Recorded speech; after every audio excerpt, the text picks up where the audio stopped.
Okay, the countdown has been and gone. Let's get it underway. King of the Castle. I didn't expect this to be as highly enjoyable as it was, but it certainly was last time. And we are presented with the option to carry on from last time. A quick recap. Jock Dongle was the head of the kingdom, and he reigned wisely and fairly. He had the backing of the Patricians in a symbiotic relationship. The barons were a little bit lackluster, but ultimately followed their monarch. And the uppity chiefs of the north rose up in rebellion and were crushed. And for all of his hard work for the kingdom, Jock Dongle was rewarded with retirement over to Brazil, where he lived out the rest of his days in relative peace, never stepping once into the favela. But what happens now? Apparently Monarch Nerva is in charge of the Dongle dynasty. I don't know how that works, but perhaps the game will let us know. And here is your opportunity to join in. Type !join into the Twitch chat. You may join in as a noble. I believe you're meant to put he or him or she or they or something afterwards. That or the game will just do it for you. I'm sure it's not that important. Oh, would you look at that? Baron over in the Barons. I believe if you've already joined, the game knows. Do we have somebody that's around? Yeah, see, there we go. We've got... Oh man, they're going by too quickly. See, normally you're going to start with 1,000 simoleons, but people who were around before... Yeah, there we go. If I can catch them. Lady Patrician Tenbatsu is enjoying 2.5 times other people's paltry sums, because she knows how to invest.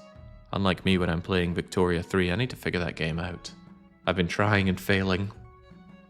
Well, yeah, I'm a patrician, says Ishmael. Yeah, the patricians of the coast, they do well for themselves. Not only were they growing rich and fat under Jock Dongle's rulership, they also ended up seizing control. I handed them the rope with which they could hang me. Alright, very good. There's no need to carry this on forever. You can join in at any time, as best I'm aware. Let us begin.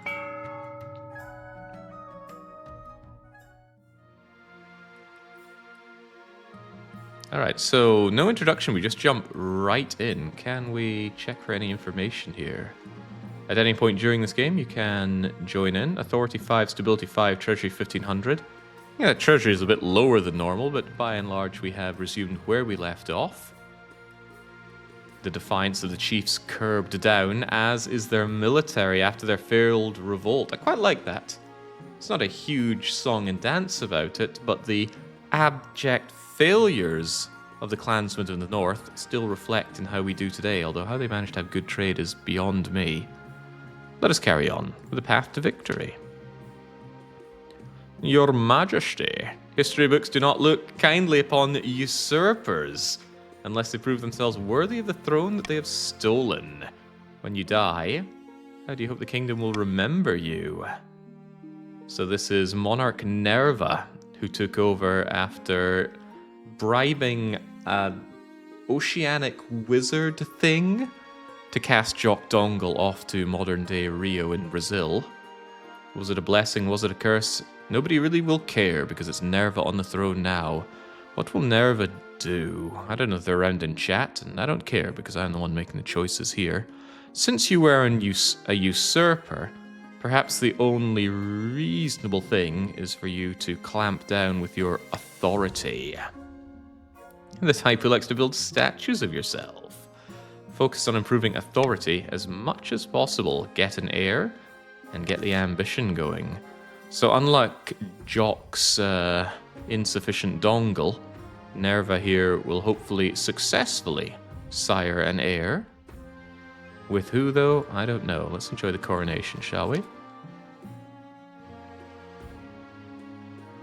Your Majesty, you may have won the throne from King Jock, but you must still answer to the council. They will decide what happens at your coronation, but it is my coronation.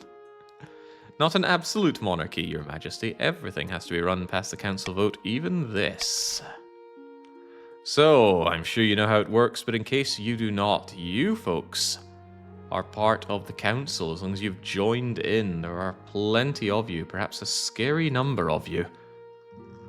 91 nobles aplenty, jings. And when we call to vote, you will be deciding what kind of coronation we enjoy. The patricians will smooth over any bad feelings with bribes. It was the patricians that seized control here after all. Defiance will go down, but wealth will change hands. But I thought you're patrician, surely you know how to amass the wealth. Force the commoners into a blood oath, throw the monarch into a river, or say that those are outdated and we need no coronation at all. However, that will bring down authority. It is my ambition to have plenty of authority currently. The different collectives here have no path to seizing control for themselves. I have options, of course. I can remove something from the options here. Or I could mark one as preference. Do I have to? I don't have to. Good, we can save that for later. Alright, chat. You type in !vote and choose what we have. Last time the monarch went into the river. Can we get something else going? That will curb my authority, which is a little unfortunate given that's our ambition. And it seems that's what the chat want to do because they have no creativity. Maybe I should have chopped that one off because it's the one that curbs my authority, but then people would have said there's no need at all. Which seems bad. Oh well, in we go to the river. Yes, loyal subject. Seems fairly spread across the board for the desire for me to enter the river. That doesn't seem too bad a coronation, frankly. Good, light-hearted, jovial. Shows you're in touch with the people, right? Let's get changed out of these nice robes. When we climb back up, the Chancellor steps forward, places a crown upon your head. And the nobles are sniggering at me. Well, it needs to be done. Mighty Nerva, what happened? By the 9th, we just had to pull some strings, but we got you that crown just as I said we would. Well, here's the thing. Nerva is no longer affiliated with the Patricians, is he? He's now just part of the capital. We'll see how things go between Nerva and the former Patricians. Need I remind you to uphold your end of the deal? You're not really a monarch, you're more like an employee of the Patricians.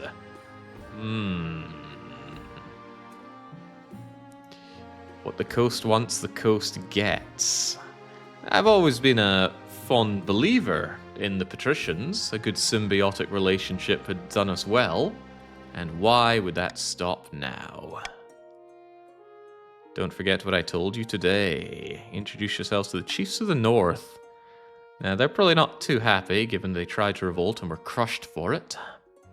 Your greatness, you will need good luck dealing with us lot. And the barons. Whip the kingdom into shape, you say.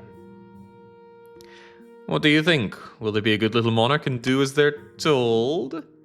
Tom Steeddam says that it's too early to tell. Always have a backup plan. That's one of my life mantras. Okay, let us begin. You scratch my back and I scratch yours, your grace. Thank you, Tom. Romy of the Drelk bloodline. Eccentric Marcher Elder stands out in the blazing hearth. When have the barons of the March backed down from a fight? Never. I know you'll do what it takes to put me, your rightful monarch, on the throne. God, everyone's always fighting over this throne. It's absolute hot seating. All right, barons, your voting is open. How will you overthrow the new patrician pretender? Through subterfuge? Through a doppelganger? Or through intimidation?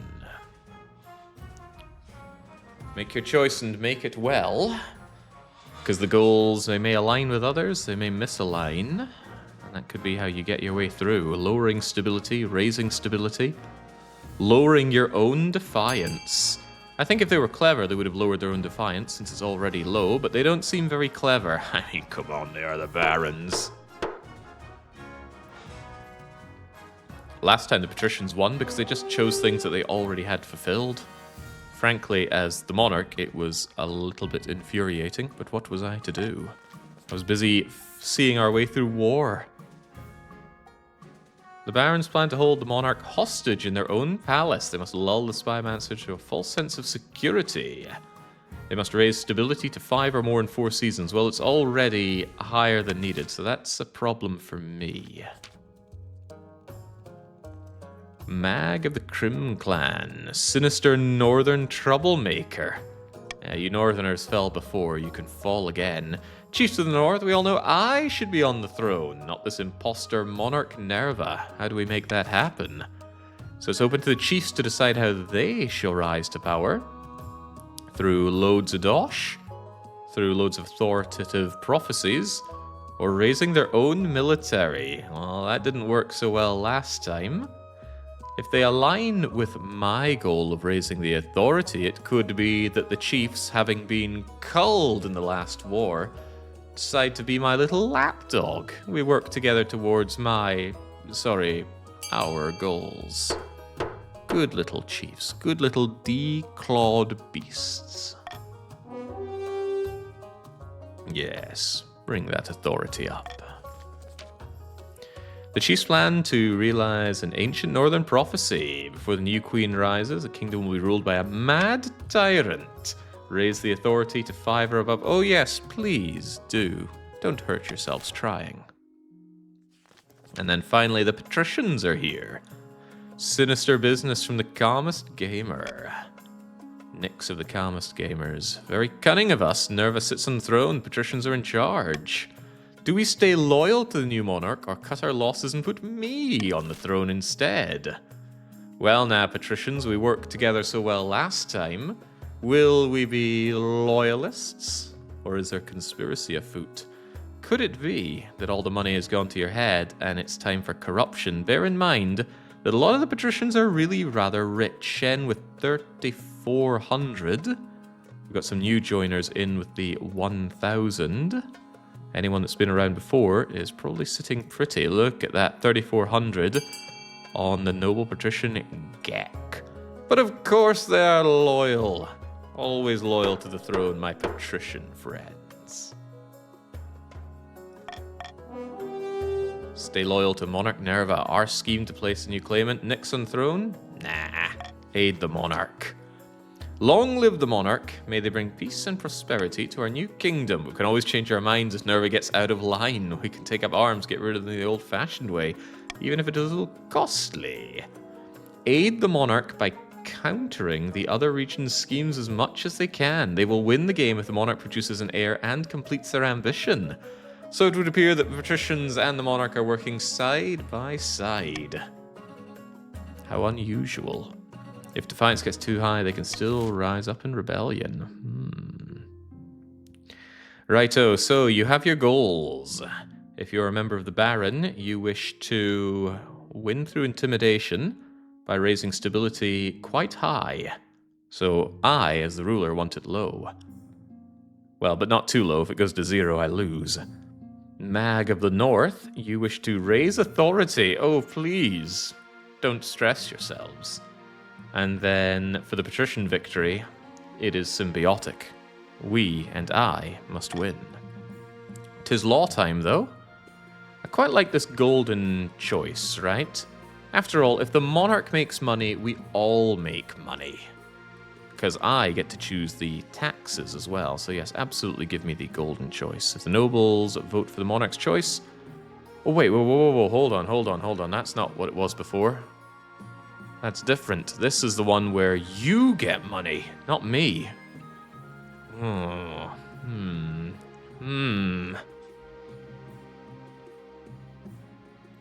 No, I think it is time for the iron choice. After all, I need authority, and surely we will all work together to make that authority a reality. I wonder, do we keep the oiled-up gladiators from before? One evening, we're sitting in bed reading some paperwork. Filth-encrusted peasant wanders in. Glad I found you. This bloody place is a maze. Mind if I take a seat? How the hell did you get in here? Your palace watch are nowhere, despite you yelling yourself hoarse. What if gangrene could be cured with moldy bread? I've got a good feeling. Sorry I didn't come sooner. I have no idea where the palace watch are. Do you want me to kill this intruder? Absolutely. Off with his head. One thing's clear, we need an honor guard who actually keep you safe, not like the pathetic watch. These guards' loyalties will be divided between you and the region, or you could hire foreign mercenaries. Of course you'll be taking the gladiators, your majesty. None of the other options are half as muscly. Why, Athelwyn, you speak golden truths. It seems like this is going to be a common occurrence, the Patrician voices over the shoulder informing us of the right thing to do. But what about the Northern Warriors? Bearded oafs, axes, no manners, they'll get drunk. They look pretty cool, though. Tell me about the oiled-up gladiators. Yes, there we go. Undeniable, but can we trust them? Uncouth, no doubt. They won't adapt well to life in a palace, but they're loyal and tough as nails. And the foreign mercenaries? Fearsome fighters. They are costly. I don't like the idea of costly. Yeah, the treasury really cannot afford some foreign mercenaries. And I can't really afford my authority falling down either. You can trust the gladiators, sire. We support our employees. Yes, I do favor this employee support. Let us enjoy our gladiators once more. Grumbling and grumbling, but the coast can't get any less defiant. Bare-chested, showing off their bodies and weaponry. Oil yourselves up. Right, what is happening within our world? A new trend, perhaps? Ishmahl is here to see you, your majesty. They want to sell you a crab. But of course. The latest trend along the coast, the patricians have started keeping a species of jeweled crab as a fashionable pet. So rare they can sell for a mansion. Sounds good to me. I know the price is steep, but I assure you, these crabs will only go up in value. Can we trust Ishmahl here? He does say that they will only go up in value, but if I go broke, then I lose. I can't really afford that. My lord, crabs are such a rarity. They truly are something everybody else desires. Can you check which faction I am in, says Sem. We've got the noble list right here, although it's difficult to get a good overview. You're going to have to use your eyes, and use them particularly well. But hold on, I can check like this, can't I? There you are, Sem. You are a baron. Right, I really can't afford to throw away that money, but what if they really are worth loads of money? I am assured by the patricians that they will only go up in value after all. How could I not? Assures you that you will not regret your purchase. I have been told that they look after their employees, right? Although why is it Ishmahl who is personally getting this money?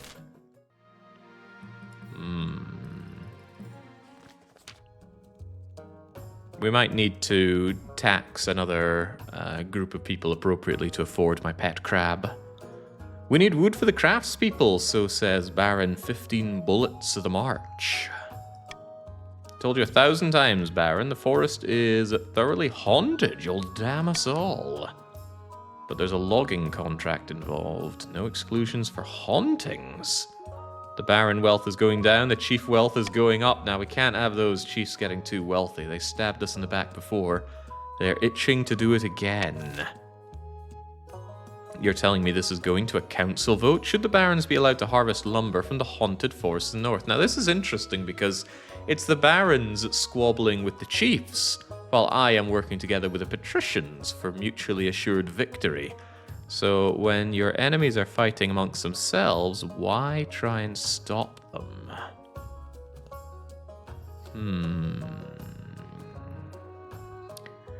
Clearly it is time to get authoritative. And what we should do is enhance our authority by ensuring nobody gets anything. Surely my loyal patrician friends are willing to work together with me on the matter and ensure that these fools are busy squabbling with themselves. On top of that, if the chiefs wish to advance their own agenda, they have little choice but to agree with me, for they need authority to rise as well. What a predicament they're in.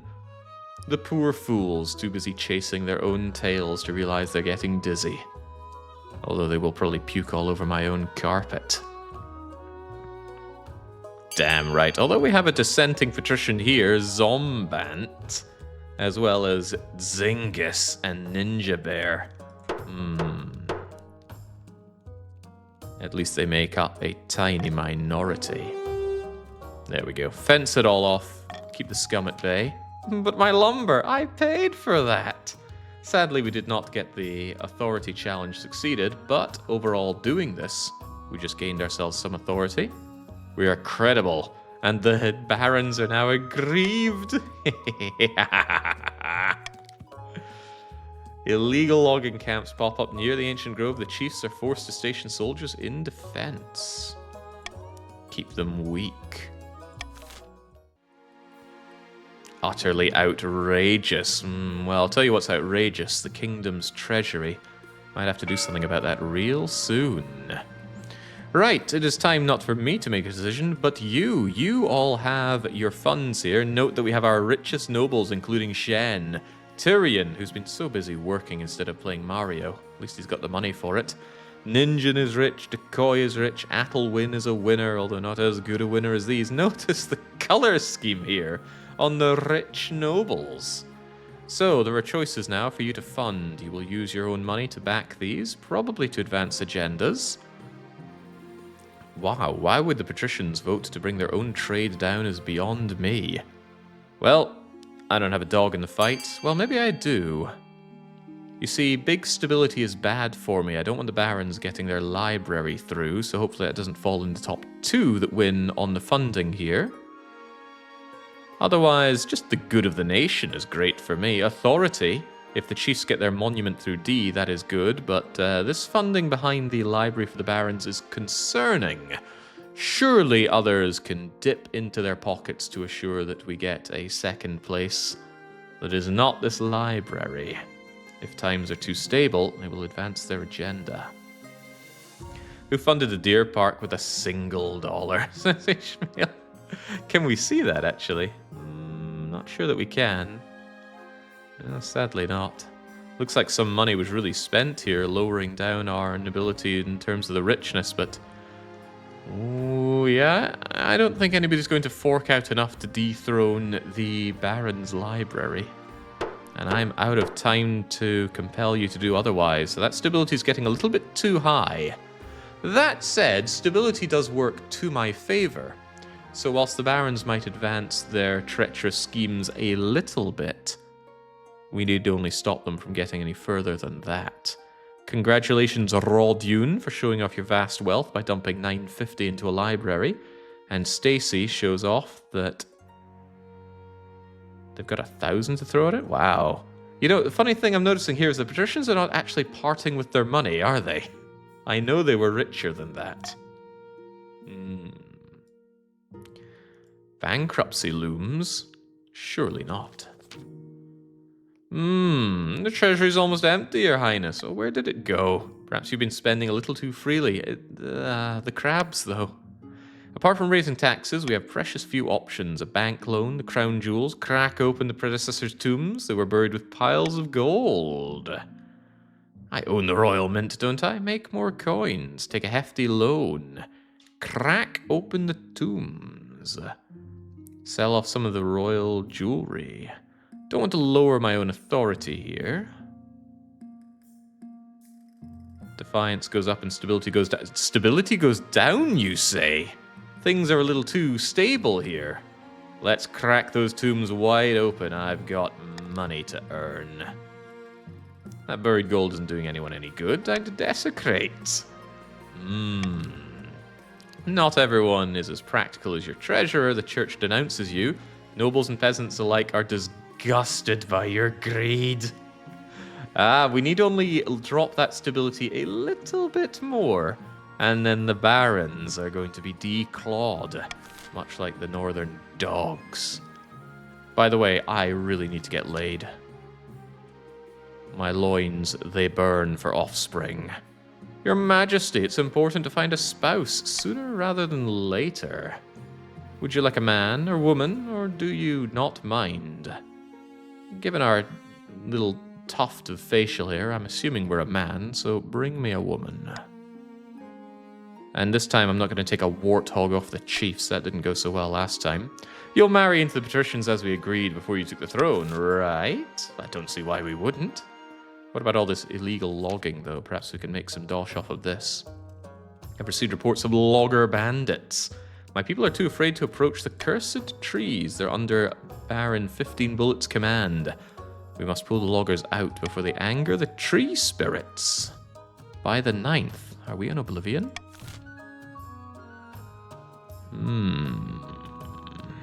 An opportunity to lower stability and keep those barons out of my nose. Also, it costs money that we just made, right? Although I don't know if, I think that's wealth, actually.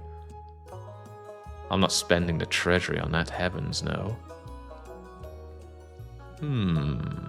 Well, it's not my choice to make. I do like the idea of just...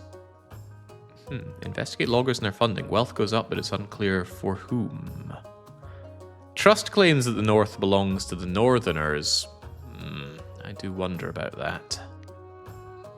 I think the only appropriate action is to burn them. I didn't desecrate lots of graves not to just set fire to the dogs of the North. So perhaps what we should do is have a very authoritative choice on burning them. Who is with me? Light the fires. Let them burn. Ah, I see Ninjin was very quick to join in the fires there. As are so many of my loyal Patrician friends. In fact, we've gone beyond friends. Truly, we are now family. Now, the barons are very keen to investigate the funding, try to grow some wealth, but it's just not enough. Brilliant. I'd rather burn the forest than a barren forest. Alright, burn them out. How does this go down for us? What? Nay, not like that. The grove, it's older than the kingdom. Hand the chiefs the match. They will set themselves ablaze. I'm imperiously authoritative. You want those loggers dealt with or not? Don't worry, Your Majesty, I'll get it done. Hundreds of innocent, non-creepy trees get burned, as well as several pagan shrines. Oh, please, be as aggrieved as you like, North. We know how that worked out for you last time. And I couldn't help but notice that the barons no longer have the stability they need for their little scheme.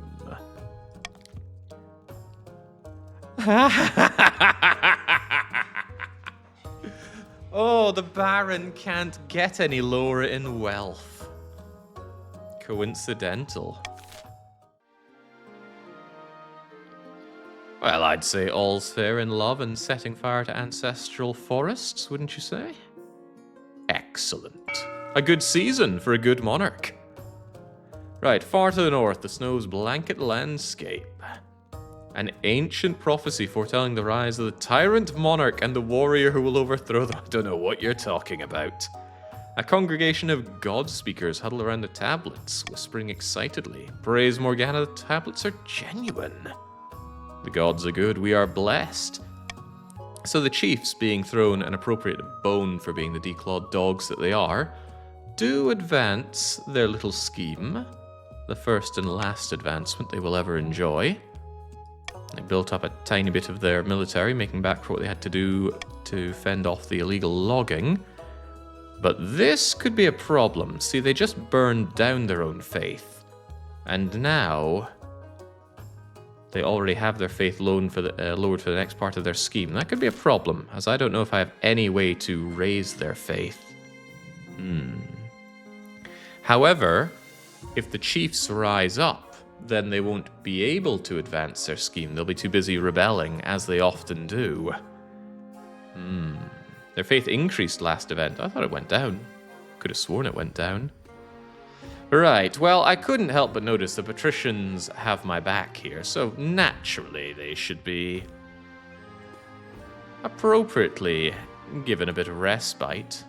The filthy chiefs belong in the filth, of course. Raise that defiance, raise that taxes. How about the barons, though? I turn to you, chat. How should we treat the barons? You see, ultimately they did help me during the previous revolt, but I can't help but notice they seem to be acting a little insidious and behind the shadows here. Can they really be trusted? Do they really deserve a bribe? Punch them for cash, says Green Giant. Extra cruel taxes. Baron? Never heard of him. Be generous to our western cousins, sire, says Tyrion. The barons cannot be trusted. Squeeze every last penny out of them, cries disdain for plebe.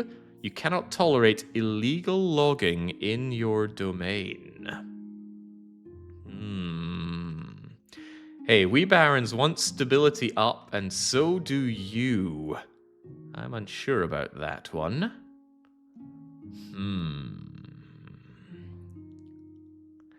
I am of the opinion that the barons did assist us, and that should be recognized despite their wayward actions of late. A generous bribe to all of my subjects that matter. Still aggrieved? How can this be? Right. The crabs. Now I was promised this crabby investment would see riches laid upon me. Tell me more, my patrician friends. The crab craze has swelled to unforeseen heights, your majesty. Trade is so profitable that patricians are shutting down textile mills to focus on crab catching. Thousands are unemployed, but who cares? Your box of crabs is now worth nearly double what you paid for it. Well, I'm of the opinion that if you double your money, you should be backing out. Sure, you might make 10 times your money, but you could easily lose it all. We're not holding our nerve here. It is time to sell. We get much more than we paid. The treasurer appears satisfied with your practicality. Better to have the money now than have some hypothetical money later. The industries collapse along the coast. It doesn't matter, you see. Naturally, the cream rises to the top within the patricians. That's why we have our nobility. There's Ninjin, there's Miss Morrigan and her $3,200 dues. Mr. Tompy is there as well, and for some reason we've got some shining things around Darple. Good job, my nobility. After all, family looks out for each other. A noble has been kidnapped over in the Baron. I give you all this money, and you end up getting kidnapped. Your Majesty, the loyal and noble Baron Zwiebel has been taken hostage. What do you mean? Some criminal organization, miscreants demand gold and safe passage in exchange for Zwiebel's return. Good God. Good thing I made all that money on my crabs. Do we pay the ransom for his release? Do we send the troops after the kidnappers? It must be noted that the barons have a really rather strong military, the strongest of all the factions. I should hope so. I just invested in the barons. Surely, the only correct option here is to send... Now, I could veto the paying, but surely we wouldn't want to pay here. Nonsense. We march. Well, we should march. After all, the barons have all their troops for it. Couldn't help but notice quite a few people wish to pay for a ransom here. I made all that money through my death deals with the diamond crabs. We will not be throwing that money away full-heartedly. But perhaps we should stop the vote. Cease the count. Counting is done. We have the desired outcome. No need to continue on there. Swift, decisive action shall be taken. There we go. March the troops. And naturally we succeed. I am iron-fisted. And satisfied with the outcome, the barons are now merely insolent. Authority is now oppressive. You know, maybe the chiefs aren't too wrong with that prophecy. During the raid, Marcher fighters even recovered a hoard of gold and gems. The treasury and the barons enjoy some wealth. Well, barons, have a quick look there and see if your wealth has indeed gone up. I don't recall seeing a lot of 1900s previous. Is this ordered by richness? I think it is. Look at that, the wealthiest rising to the top. Very good. Oh shoot, I'm rich now, says Berrickson. Had to happen eventually. Eligible options, right. 3 potential matches. A young woman from each of the kingdom's regions. Choose wisely. You'll be securing a powerful alliance to have and to hold. Alright then, who are we getting here? Firstborn troglodyte, northern lizard numbers. A little shy with strangers. Despite her terror of social situations, she's utterly unafraid on the battlefield. Okay. The wealthiest heiress to Lord Patrician Matty Mayo's estate. Just look at her, she's gorgeous. She's got a silver tongue. She loves to go hunting. Not a common hobby among the patricians. She has a dark side. Finally, we have the March's Offering. Scion of the prestigious real... what the hell bloodline? Typical baroness, really. Loud, brash, and self-absorbed. I do like the grey hair. Is that all?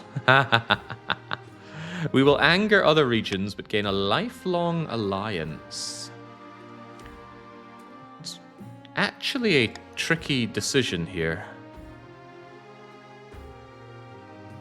You see, the patricians and I are already bedfellows.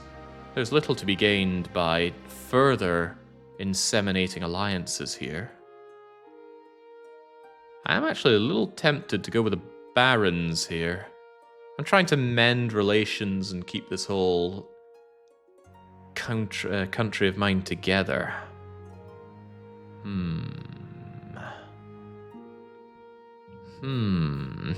Is a king who doesn't keep his promises worth defending? I made no such promise on this one.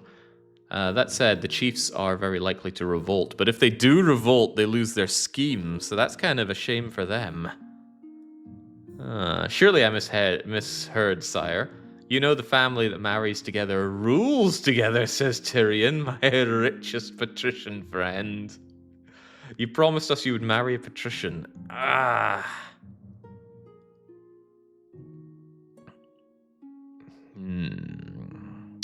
Very well. I did agree to marry with the patricians. I'm a man of my word. Few words, but of them regardless.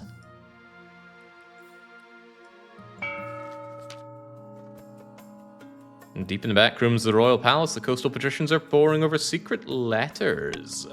The monarch has finally found a match, even if it isn't who we had hoped. Now they just need to get on with the wedding, and then produce an heir. The chiefs have been propping up the monarch's authority a lot recently, which is highly suspicious. I wouldn't be surprised if they were trying to use it against them somehow. Keep up the efforts. The patricians must continue to aid the monarch by countering other regions' schemes. They'll win the game if the monarch produces an heir and completes their ambition. Now, the royal gamble, that's what I'm talking about. Money into the treasury if we can all see eye to eye. Except...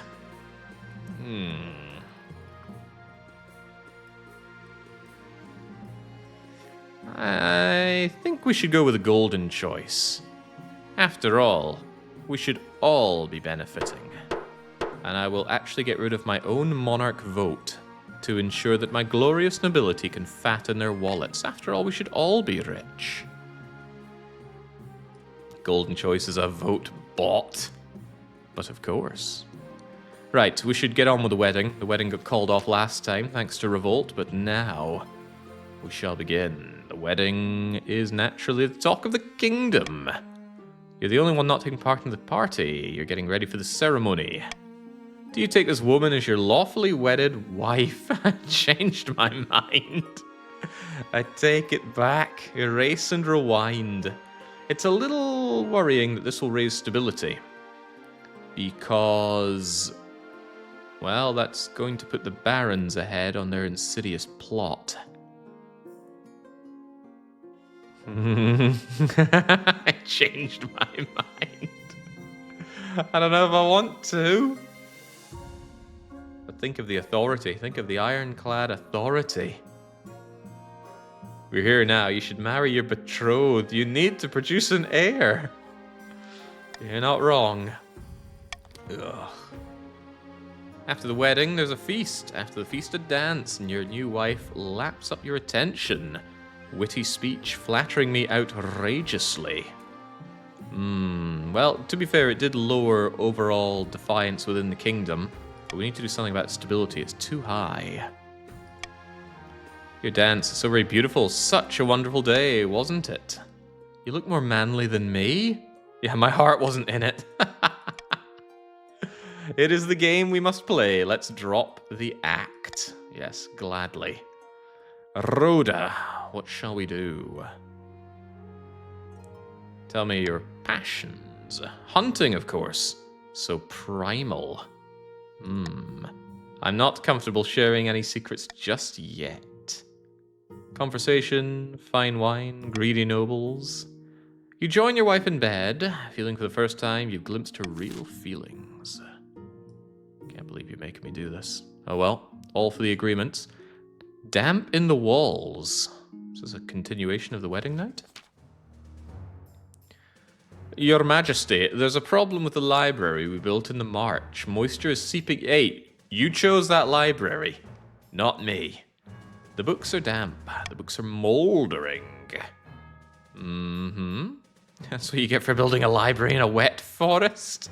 It was a damn good place to build, or so we thought. We can repair, even save some sections, not enough to rescue the whole thing. How should the council help save the Marcher Library, which again was their choice to build in their filthy old forest? Pay to repair the entire building. Oh, God, did you want half the treasury for that? Save the books on military strategy to up the military of the barons? Ooh, I don't like that. Protect the economic section? Let the barons deal with it alone. The barons would have to spend their own money on that. Would reduce their ability to fight. I have a proposition, both chiefs and patricians. It is one thing to be rich, but it is a better thing to be proportionately rich. I say we all make lots of money and have the barons pay for it. The monarch's golden choice is now in effect. Back me and walk away with 500 personal wealth to have the barons deal with their own library on their own. Who is with me? Wisely spoken, sire. I'm glad you see it my way. Ah, Casogitha, this will make you a rich noble. Excavate, sea space echo. Tom is backing me as well. We can all be so rich. Look at them, scrabbling at the walls to try and have the royal treasury, not to mention, by choice, 500 of your own ducats, paying for their misdeeds. The barons are even backing me to cut their own losses. The barons are mostly displeased with the situation. Lord of Salmon frantically tries to salvage the library, but with little success. Lord of Salmon's paltry money gets disintegrated yet further. Eventually, it is half rebuilt. Most of the books are lost. Military literature, works on military strategy and economic, heavy blow indeed. But you have to think about the bigger picture. Look at all these increasingly rich nobles we have. Why, even the chiefs were able to enjoy a fat pack of ducats. After all, it was your decision. Now how about the glorious University of the Capital? Your Majesty, we've been hearing disturbing rumblings from the university. What manner of rumblings? Nasty rumors, secret nighttime meetings. They're examining the rules of succession, the very rules that put you on your throne. Who knows what they might conclude?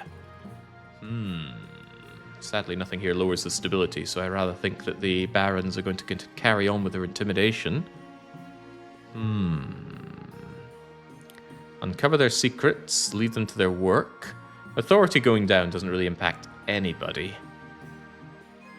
Given the savings that we all made, I'm not opposed to uncovering these secrets. No need for me to do anything special here. Let us just vote.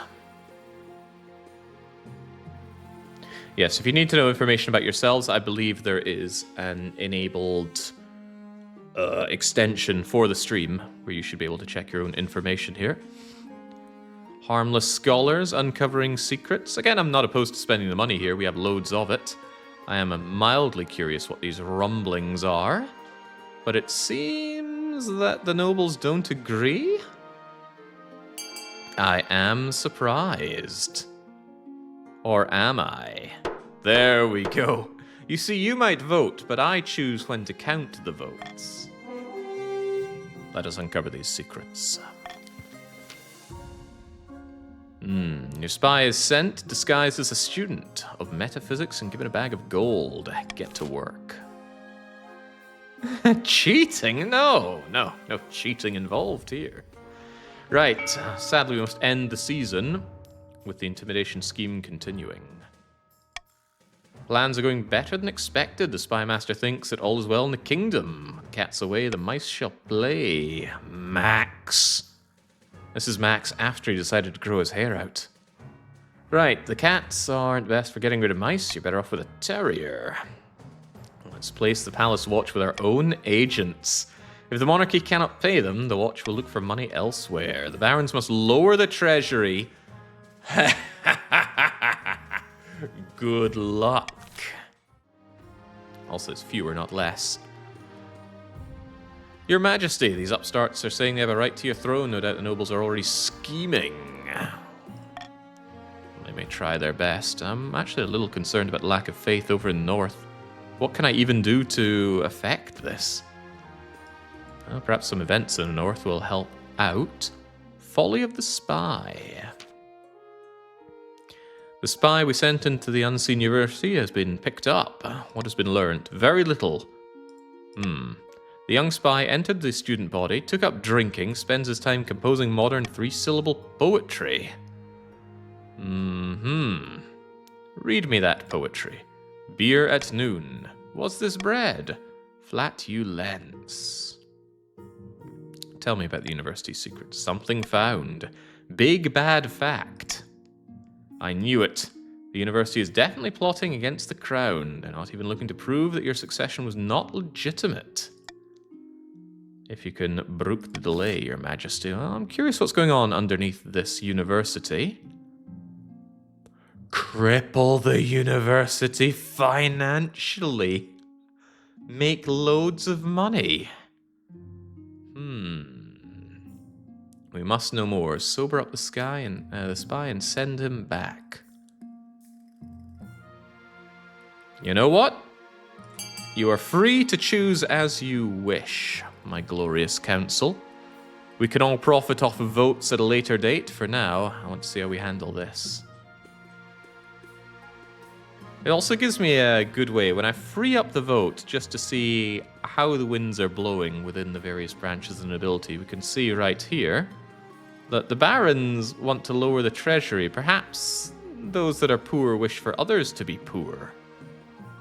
The chiefs seem fairly split, and then well, of course, the patricians would want to seek greater wealth, and I don't blame them. I wish to know what the university is up to. Yes, me too. Let's get a less drunken spy in there. Thank you, Your Highness. The spy is given an ice bath, strong coffee, a fresh set of clothes, and a few more gold pieces. Then return to university. Alright, how's that hunt going? Is that my wife?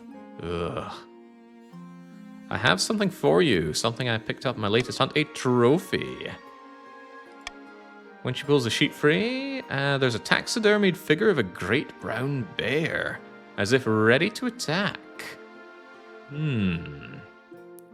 Fearsome. Perfect for instilling fear into the nobles. I already have maxed out authority. Get it out of here. A gift for one of my nobles, or sell for the treasury.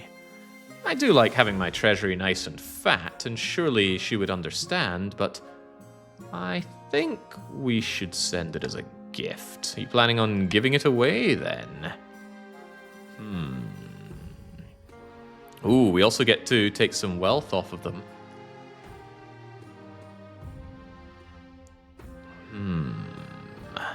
I think the barons and I should smooth things out a little. That's wealth up, Jake.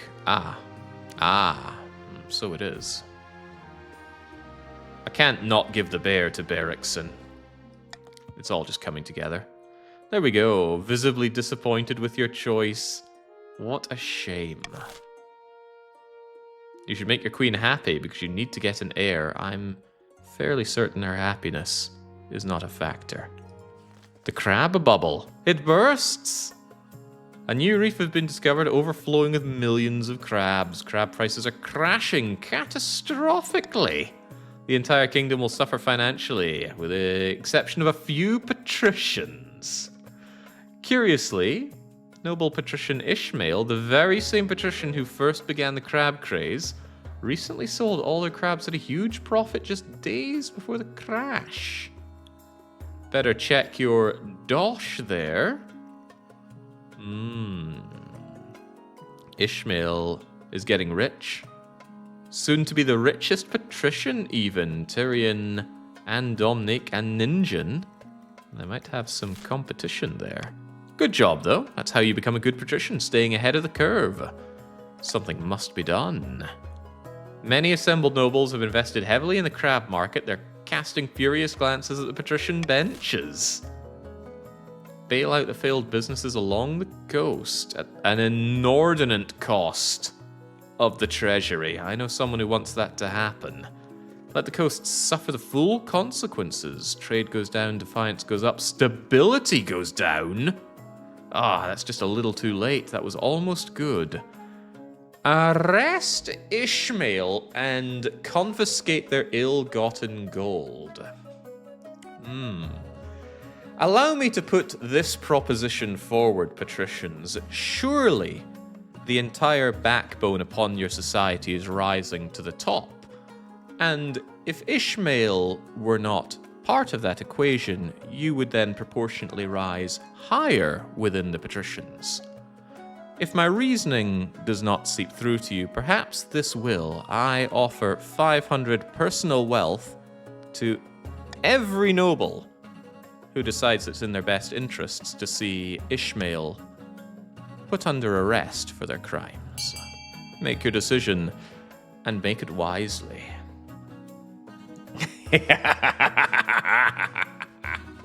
Oh, it's like having little bugs playing in the palm of my hand.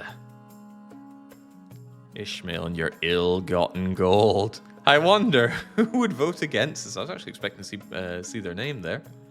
But no. A few of the barons want to try and do harm to the royal treasury, but I say we do the opposite of harm to the royal treasury. How could you be so easily bought? Do you have no principles? I wonder. Your soldiers storm noble patrician Ishmael's opulent mansion, arresting them, confiscating ill-gotten crab gold. The trial will be held as soon as possible. The patricians overall become aloof, but I'm sure that's just a charade. Trade is modest, stability becomes a little teetering, but that's okay. The treasury is fat, and wow, that didn't do much to Ishmael's wealth. However, others have risen yet higher. Excellent choice. Your actions are illegal, a mockery of the law. Do they not know? We're the monarch. Good season had by all. Right, with that immense amount of wealth, we could do things. Unfortunately, one of those things is yet further lowering the faith of the North. That's a damn shame, right? Lower your own faith, and it was already lowered. I think that's one of the things I don't like about the game. It gives you just pre-fulfilled conditions, and if you already know that's coming, then lucky you. Anyway, begin the auctioning. What is there to be had here? The faith would be localized, so we could have very, very dutiful barons if they so desire. Stability could be lowered with a prison. Now that would be another way for victory. If you cripple my stability, empty my coffers, or reduce all my authority, I, as the monarch, would lose. And me losing is better than you not winning, right? The authority is unquestionable, theatre or no. Deer Park for lowered farming in the Patricians? The Patrician choices kind of suck here. Make yourself worse or make yourself worse. Grim. If anything, they should be putting their money towards making the others worse. Although they don't have much of an option for that one. Looks like what we're going to do is trying to build a prison over in the Barrens. And an observatory to ensure that they are utterly faithless up in the north. I gotta hope that the next prophecy coming out of the chiefs is something they can't do, or else I might have to take extreme measures.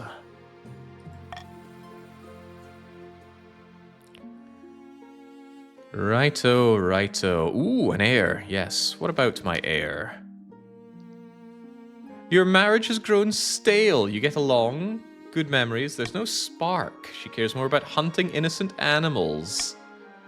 Congratulations are in order. The royal wedding was a magnificent affair, but something is missing. We need that heir. We need someone young, whose loyalty is assured. A child of your own would do the trick, even if they're a bastard, or the youngest of many cousins. Well, patricians. Shall I have a child with my lovely wife? Take my youngest cousin as an heir? A bastard child lying around somewhere. Adopt a lowborn child. Your cousin is a patrician, one would assume. That is true. We demand a royal-blooded direct offspring. Alright, my wife and I shall try yet more. No one will reject? I'll arrange for you to take a month off from ruling so you can get down to business. I will do my best. Begging for scraps, so very typical of the north. When Chief Casagatha enters the council chambers, her clothes are stained and rumpled and her face is haggard. I've lost everything, Your Majesty. My coffers are empty. I've been living on boiled cabbage for months. I'm utterly penniless. I beg for whatever spare coin the council can give. Can we confirm this? Yes, we can. Casagatha is indeed utterly penniless.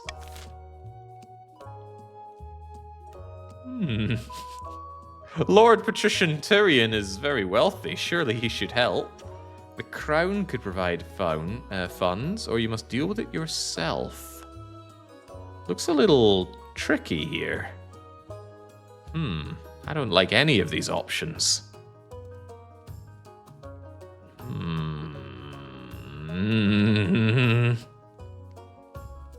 Surely the Senate can provide a loan. Right, you know what this isn't? It's not my problem. I allow the council to have free and fair decision-making as long as it does not affect the central treasury. This is quite funny. A significant number of patricians are deciding that even amongst the patricians there are those that are too wealthy.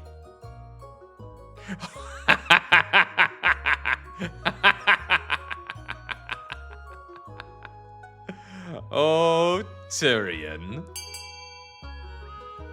What's the matter? Can't buy the council? I thought you were wealthy.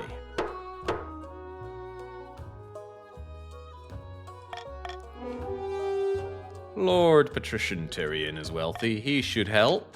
And he actually succeeded. Wow.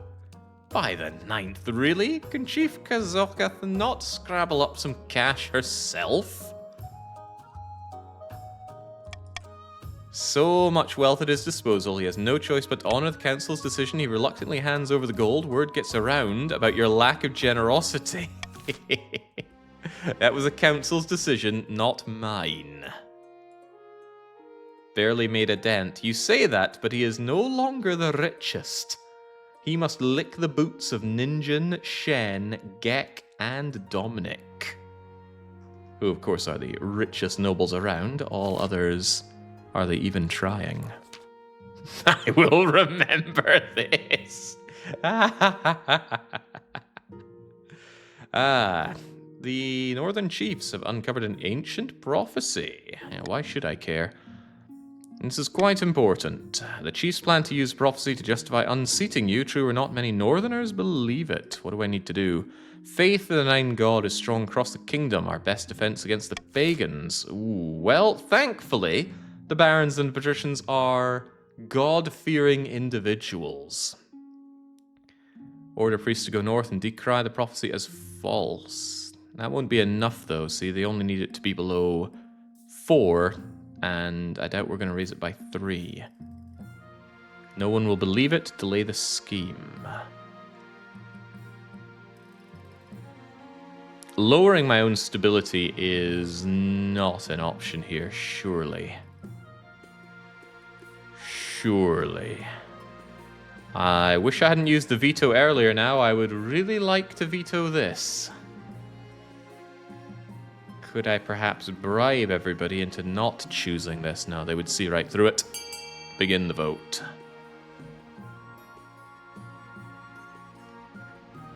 Let's go with alternative facts, says Ninjin.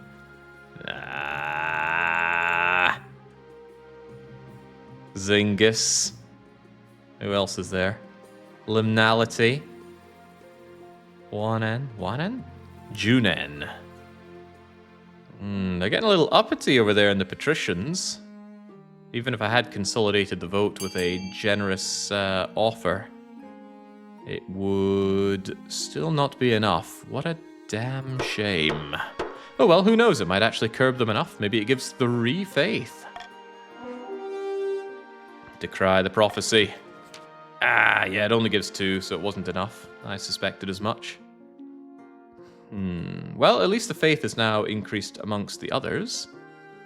Could be our best defense. Oppressive and turbulent. Now, that stability going down is becoming a bit of a problem. Alright, end that season. Eat the comeuppance.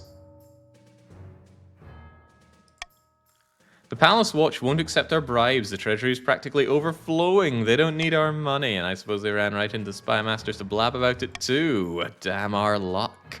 The best investments are never profitable to begin with. We'll bide our time and strike when the monarch least expects it. Try as you will, barons.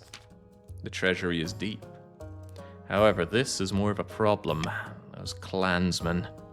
I hereby crown you Queen of the North, Landrender, soon to be Queen of all the kingdom. Disdain for plebes. Bring down the false monarch in the south, fulfill the prophecy. But how? Oh boy. So, the barons must either lower their own defiance, which is sky high, or raise their own farming, which is quite low. This could be a problem. I think we were far too focused on the barons and not on the northern troublemakers. Yeah, but there was nothing I could do. There was no step I could do to stop them from lowering their own faith. It was already lowered when they got the option.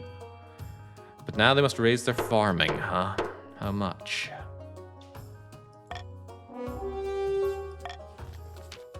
Every citizen of the land must provide a goat for the butchering, but drink in honor of the gods, says Trust. Okay, that's quite a lot to do, so we must do everything we can to ensure that the north is a wasteland, unfit for anything to grow.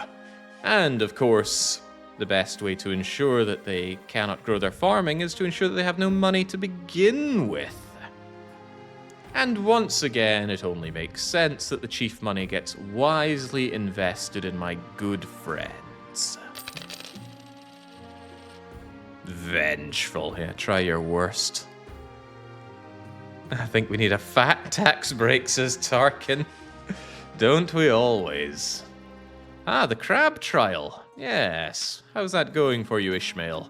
Months of delay, the Patrician Ishmahl is finally due to stand trial for the crab-related market manipulation. You stand accused of perpetuating fraud, tricking hundreds into buying expensive crabs. How do you plead? I am guilty only of making money. Is that a crime? I pronounce you guilty as charged, and your fate will be decided by the monarch. Wow. Oh, wow.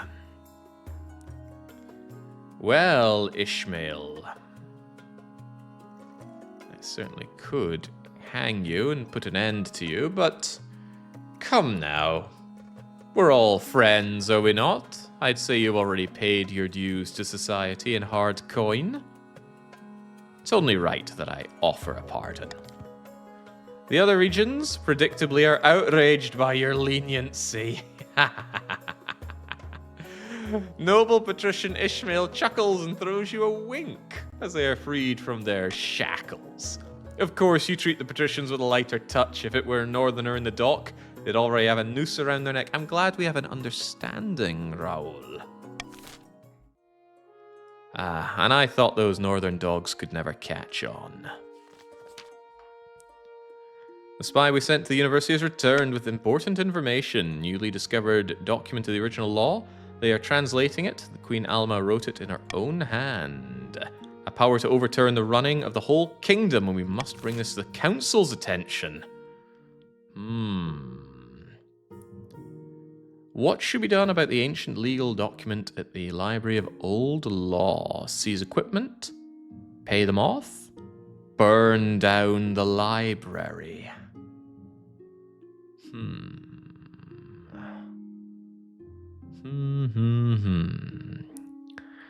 I think it only right at this moment to use all of the money that we have together to make more money. I propose that we invest accordingly. Of course, that is not for me to decide. You could embolden my own authority already. 'Tis always an option. You see, the barons are trying to lower my treasury, but 600 is merely a splash in the pan for an affluent leader such as myself. Just Glasson and Green Giant, trying to be contrarians, but none as contrarian as Kitty Cat. Or Bruno, it seems. Let us all get fat and rich.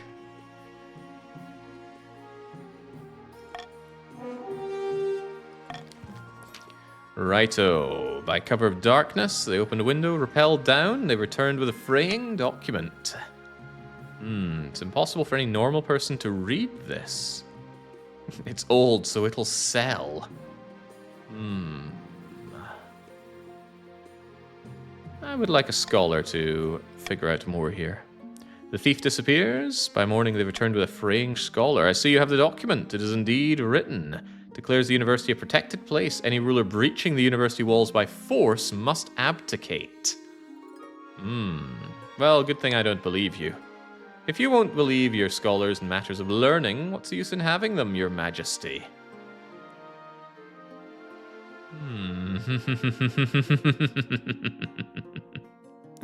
You can write documents as well as read them, correct?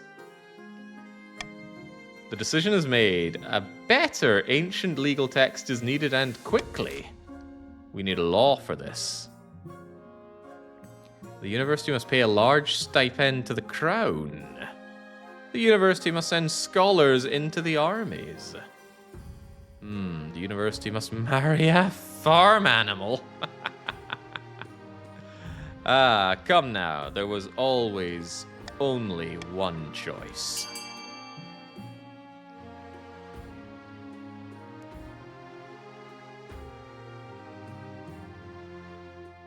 I'm glad to see there's an understanding going on here. You can write them as well as read them. Not that I'd mind the extra stipend, but come now. What good is money if it is not invested accordingly? Chiefs and barons voting for their own defeat, says Zingus. Isn't it beautiful?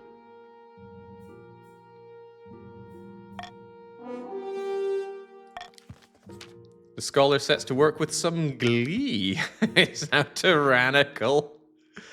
The document is created, entered into law. The whole city gathers to watch the resulting ceremony in which the university provost is bonded in matrimony to a goat named Maureen. The goat eats her hat. The church is too delighted to officiate. It is a marvelous affair. Good to add some stability into our lands. Now, how about that council? I bring bad news to the north. When is there ever good news from the north? Why do we even have a north? Is this how they feel about Scotland down in England? Jinx. I'm sure your news can wait. I bring urgent tidings. Ah, glorious Lord Patrician Protozomac. Please tell me what you have to say. Now, one at a time. The north is increasingly lawless, Your Highness. Some chiefs have taken advantage, declaring themselves independent of your rule. That's nothing new to me. Is that all? The industries of the coast are in grave danger. The workers are striking, demanding fewer hours and higher pay. Order of the march is broken down. Battalions have killed their own officers. All these problems have arisen because the kingdom is increasingly unstable, Your Majesty. Something must be done. We lack the resources to tackle all of these problems. We must prioritize. Ooh. All of these raise stability. Perhaps I should simply hand you the noose with which to hang yourselves. This is up to you. After all, we could lower the military might of the barons. We could decrease the trade over in the patricians. Or we could lower the military might of the chiefs. Such difficult choices, frankly. The patricians naturally are out in force to ensure that their own strikes are destroyed. And it seems they are enjoying quite the majority there. Actually, everybody's backing that. Oh well.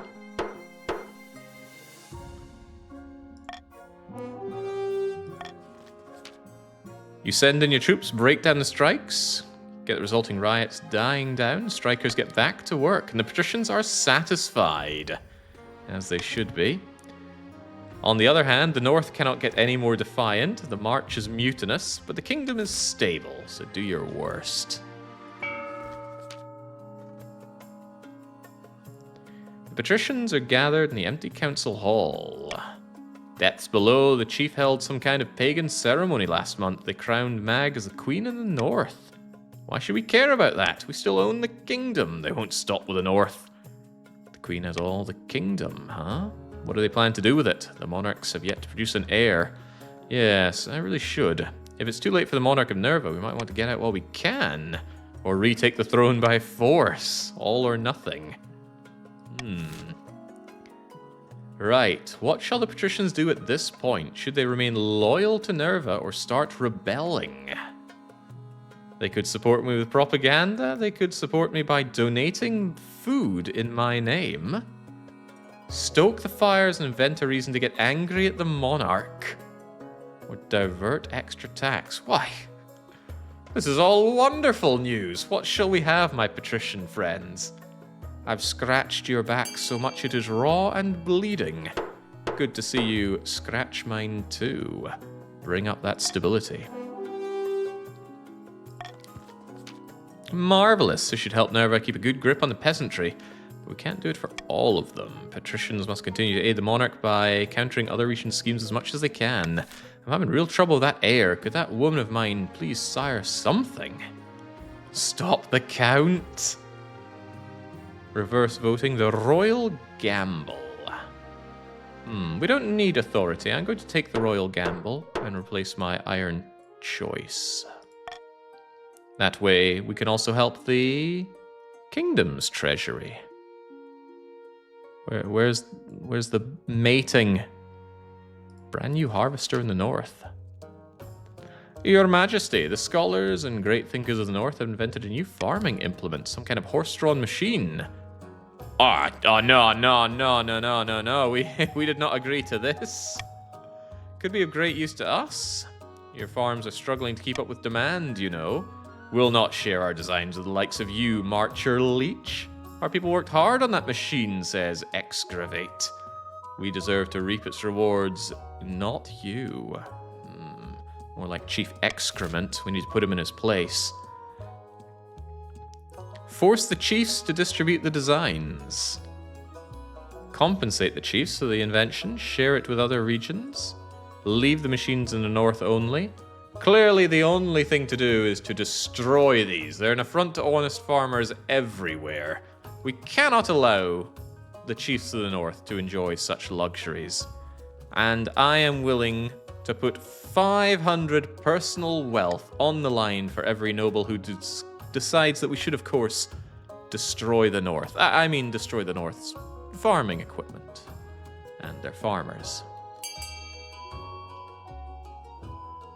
Radu was only too eager to join in on the destruction of the north. Looking awfully red and green down there. How could this be? And their pathetic attempts to unify have failed miserably. And look at that, so easily bought. The nobles come clawing towards this, looking to get a scrap of penny for themselves. I actually don't know if all the nobles get the money or just the nobles that back me. I should check the wording on that. You can't be serious. Is that what we get for being forward thinkers? This isn't what we asked for. We wanted the machines. The sudden ban of the new reaping machine reverses the progress made in the north and then some. Yes, new farming doctrine. Salt the land. And I'll keep those upstarts in their place. Falsely accused. Yeah, I need to smooth things over with the barons. For some reason, things are getting a little too reckless. Not to mention they have the military and the faith to back it. I bring bad news from our newly constructed prison in the march. One of the prisoners, a murderous rogue, Ronald Carnival. He has escaped. His location is... Well, what's going on, peasant watchman? In this room. He said it was urgent. He seemed pretty persuasive. Your Majesty, I swear, I am innocent. Baron Why Not threw me in prison on trumped-up charges because I said I didn't like his hat. I have no idea what this fool is talking about.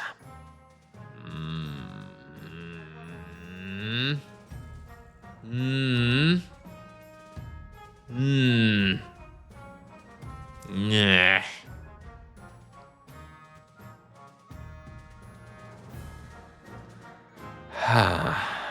What to do? Cannot use the golden choice here. There is, of course, the royal gamble here.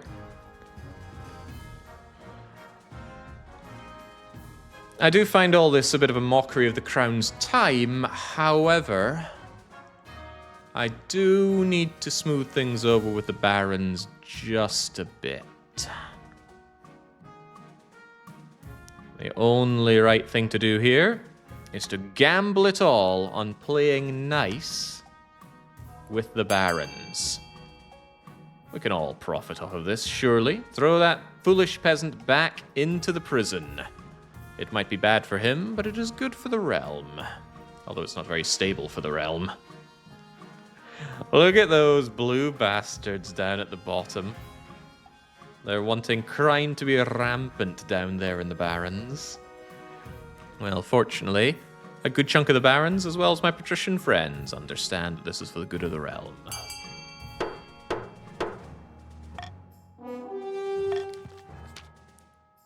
It is a bad hat. I shouldn't go to prison for speaking a simple truth. The hat looks stupid. He doesn't wear a hat. One more bad word about my hat, knave, and I'll kill you myself. Well, why not, sir? You put us in a bit of jeopardy. Hopefully the... Wow, we're only lowered by one. Dang. I'm glad I am most wise. That cost me kingdom stability. But your hat does look good, I suppose. And yet more troubles with the barons. Are they so mad that they couldn't lower my fiscal hydration? That they decide to just cause problems all season? As you're walking beside the palace grounds, a crossbow bolt whizzes past your head. Baron Tarkenrex. Of course he's out of breath. Bloody hell, my liege, I nearly took your head off. Tell me in 5 words or fewer why I shouldn't have you executed. I didn't mean to. Finger slipped. I believe that was 7. I just wanted to show you this crossbow. It can shoot 3 bolts a minute, punch through armor at 500 yards. To achieve such accuracy and power, she needs to be crafted from spring wood. It only grows in the forests of the north, you say?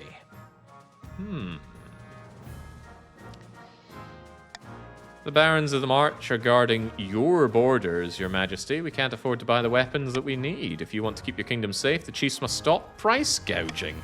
Oh, if there's one thing I'm good at, it's handling finances. This is outrageous. The barons just want to get a bargain.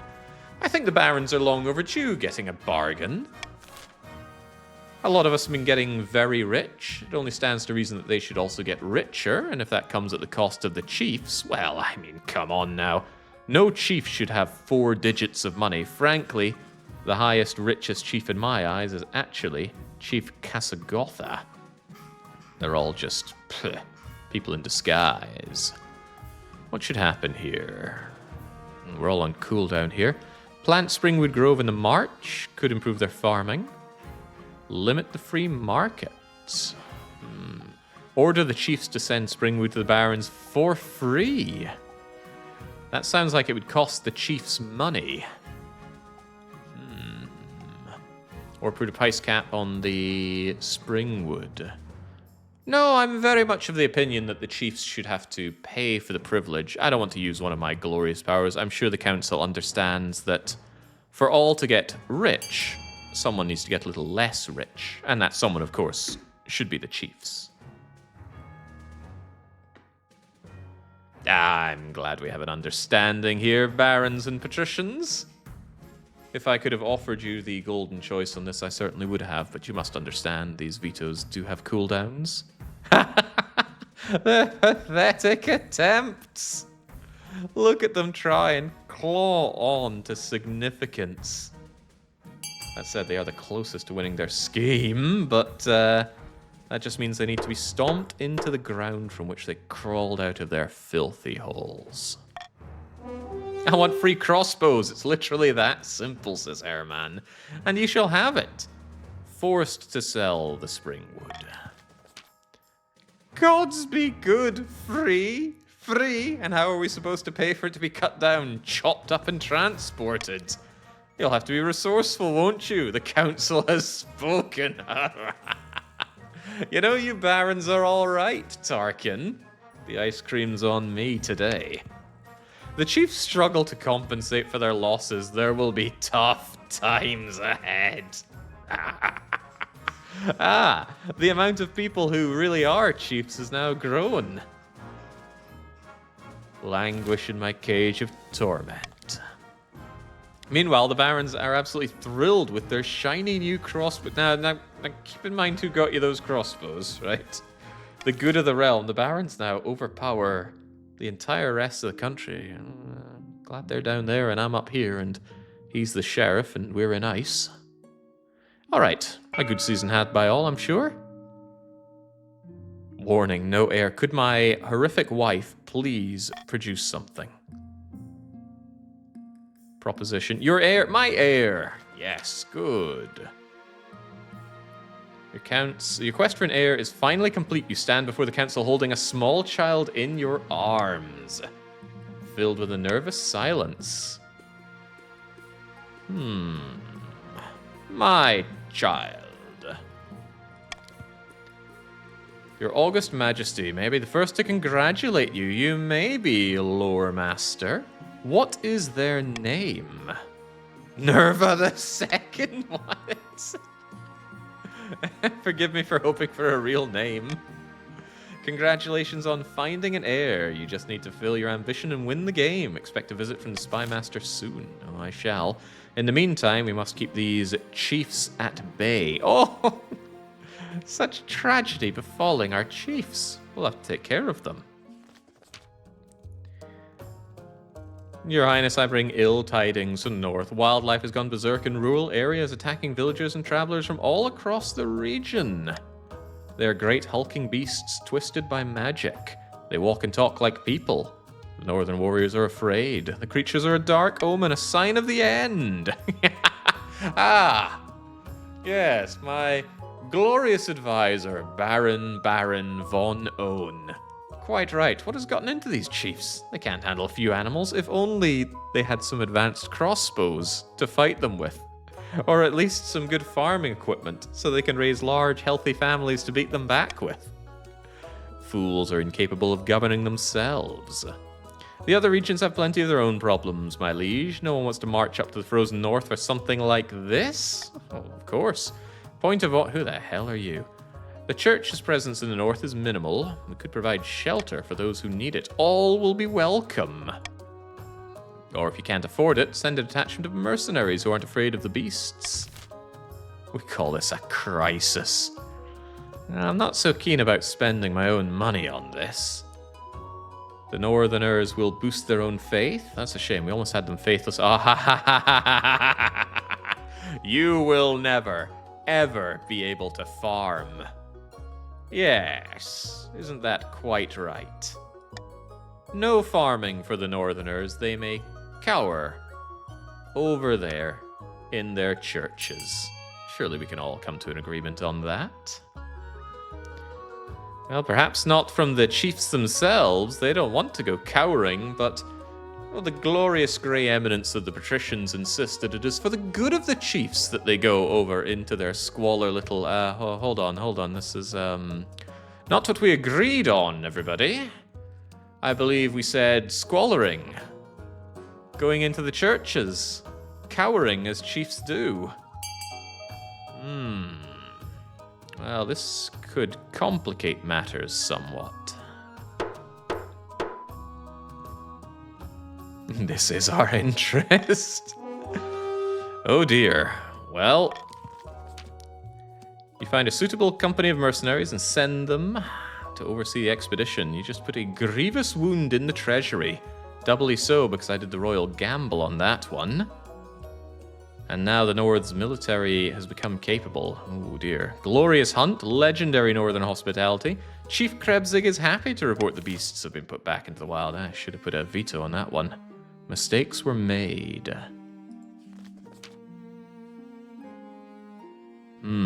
Your Majesty, I have an idea. The best since lined parchment, I dare to say.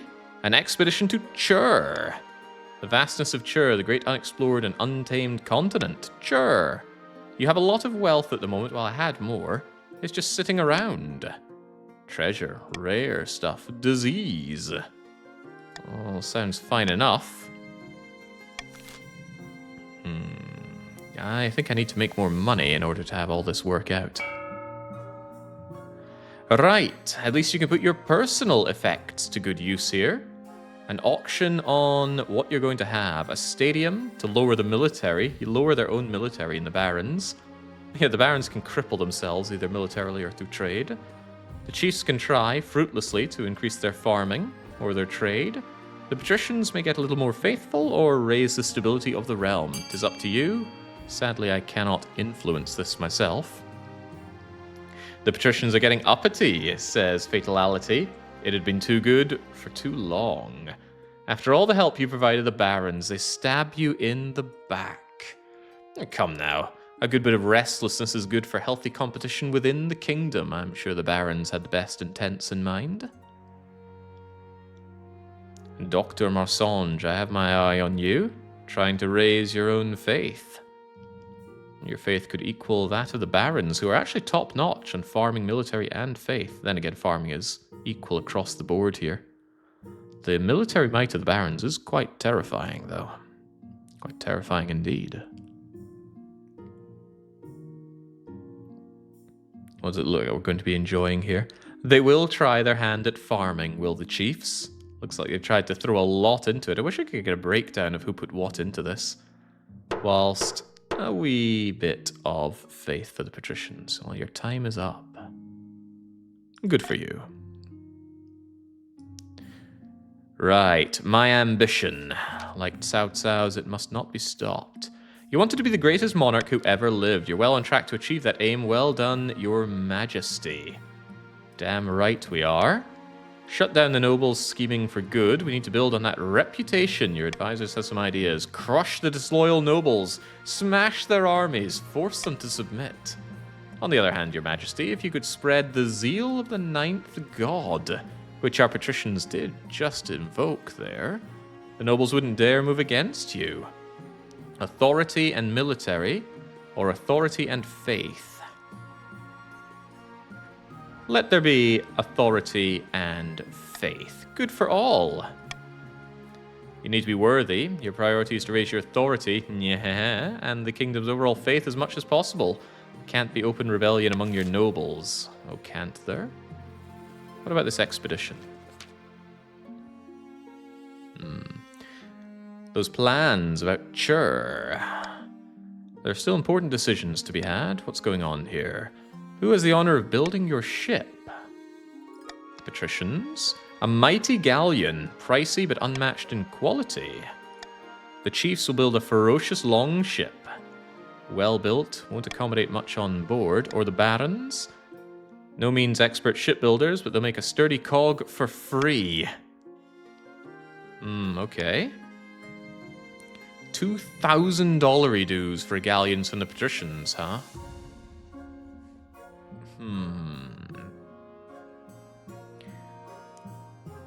The free cog is probably gonna sink.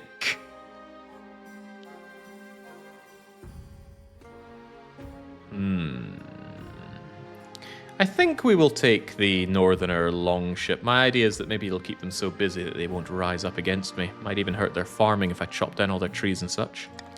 Although it might go the other way. Enraged. Volunteers, you say? They come at a price. Experienced trade ship captains and crews would be ideal. Navy, experienced enlisting, levy master, peasants, crews, prisoners. Yeesh. Prisoners running the ship? What could go wrong? What indeed could go wrong? Scribbled notes, diagrams, spectacles bouncing. The ship is completed in record time. The chiefs are eager to impress. Oh yes, please impress me further, chiefs. Go and find Australia. What else is going on in the world? Not a whole lot. What about noises in the night? Starry autumn night like any other. Screaming in the courtyard, though. What's happening here? A blood-curdling scream. A deep guttural roar. Something is attacking the palace watch. Why is there a... Oh, that's my wife, isn't it? It's the manliest looking wife I've ever had. Come on, we're no coward. Grab the weapon and head on down. There's an assortment of arms to choose from. The crossbows, we're told, are very good. Let's take it. What are you doing here? Don't go out there. I move silently. Search for the horrible noise. We tiptoe down. There are cues. Another scream. A watchman is thrown against the wall in front of you, limping to the ground. There's a creature. Oh, Lord. Rhoda screams loud enough to wake a troll, but the bear pays her no mind. Its eyes are only on you. Shoot it. Shoot it dead.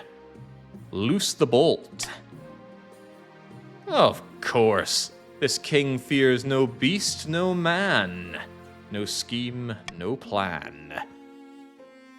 This time the bolt strikes right between the eyes, stopping it dead. It collapses. We dive out of the way. Everything goes still. I came as fast as I could, Your Majesty. What in the name is that beast? I thought my wife was good at hunting. My glorious, horrific wife, are you okay? I'm fine, I'm just a little startled. It was on a mission to kill you. Which of my nobles did this? Come to think of it, which region was having problems with beasts? Which region is close to the capital to pull this off?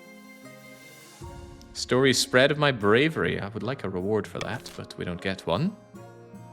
Yes, what are they up to? Right, well, clearly the chiefs were trying to do me in. They need to be taxed appropriately. On top of that, the barons have been a little bit too uppity lately. I feel they need to pay for the privilege. Yes, I think we can get behind that. I've already levied out a lot of bribes to my patrician friends. That'll do us just fine. Tyranny? Maybe.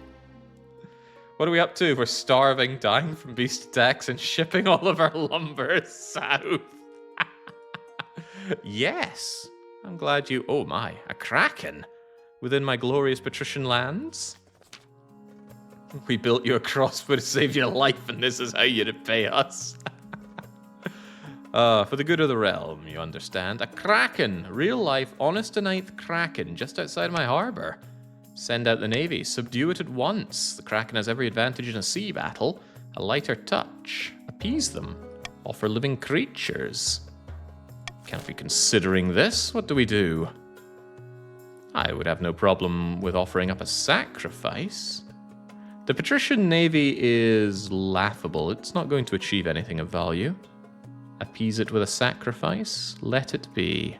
I have no real dog in this fight.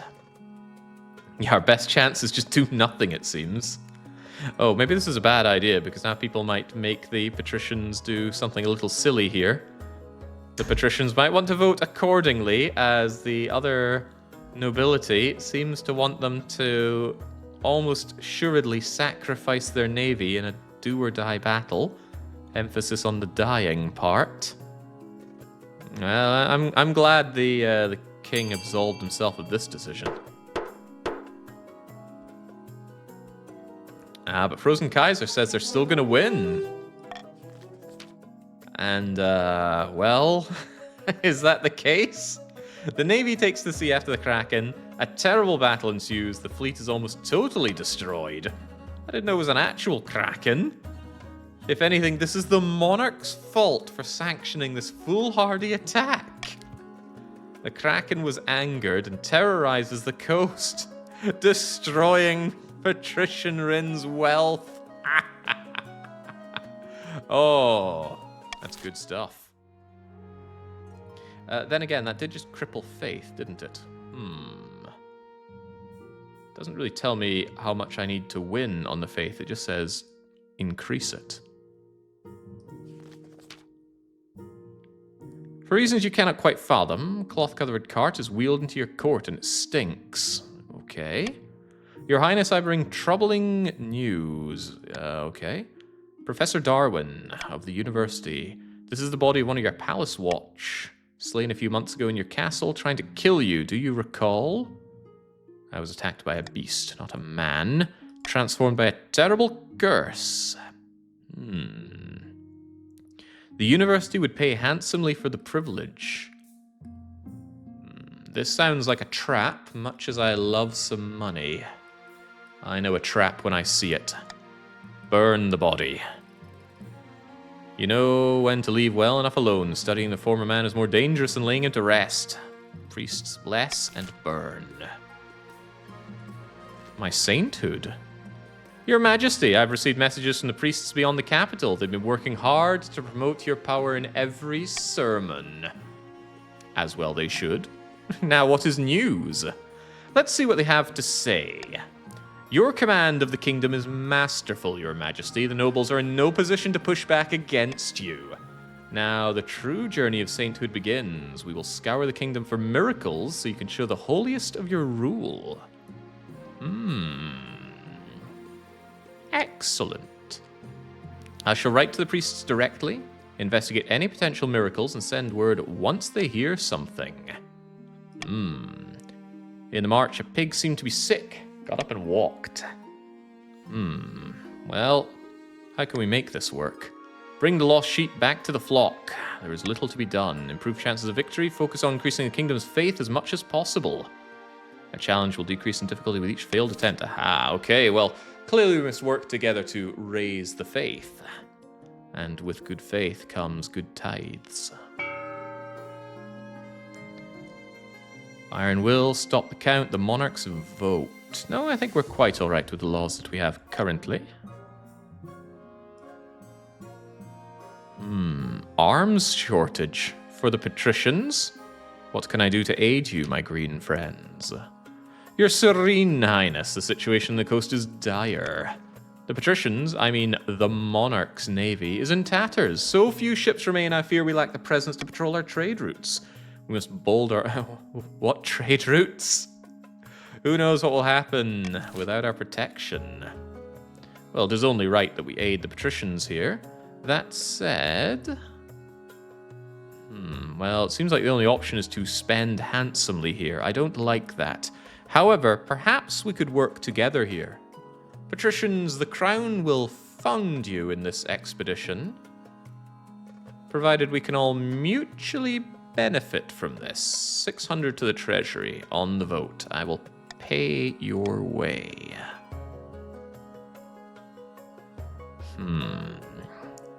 I feel this is a trap. There is definitely a trap afoot here.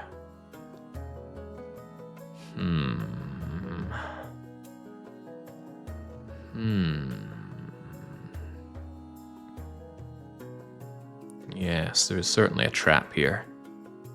Very well. Begin your vote.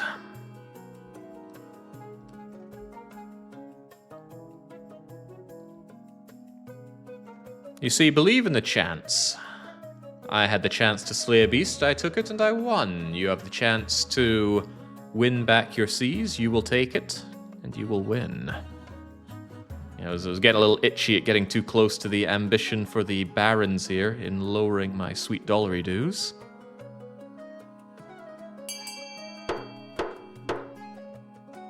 It is in your own hands, patricians. Make it work. You're all about self-made men and women, right? It's like a library without books. Sounds good. Not every woodworker is cut out for shipbuilding. For example, unlike wagons and stairs, ships have to float. Seaworthy vessels are produced, but not nearly enough. The whole project runs heavily over budget, causing damage to northern trade in the process. Beautiful. Some things just work out swimmingly. How about a nice soak up in the north to ease our bones? A bit of lavender oil, a little rose. It's vile. Stay away. Everyone in the north is bathing these days, all thanks to our aqueduct's pristine waters. I've been bathing nearly once a fortnight. That's rather nice, Venkos. Wait, Venkos the Second? I hope you don't hold it against Monarch Nerva that Jock Dongle slew Venkos the First. Really? All a decent hunter needs is to plunge into a forest pool to wash off the blood every once in a while. Warn the kingdom about the dangers of bathing. Have the monarch bathe in public to show the benefits. Or build the bathhouses. I feel like royal gambles are a little dangerous right now. And I just used up my veto. Can't have smelly Romans here. I should show the benefits by bathing myself. I have a feeling that's going to be a little difficult to make people understand, so here's my generous offer. I will bribe you all, as long as you let me take a bath. All I want to do is strip off in public. We did it for my coronation, we can do it here. There we go, how swiftly they lap up the money. Very notable color that wants to lap up the money, but that's why the patricians are the richest around. Look at that Dominic. Boasting 7.5 grand. They can fund whatever they like. Probably single-handedly.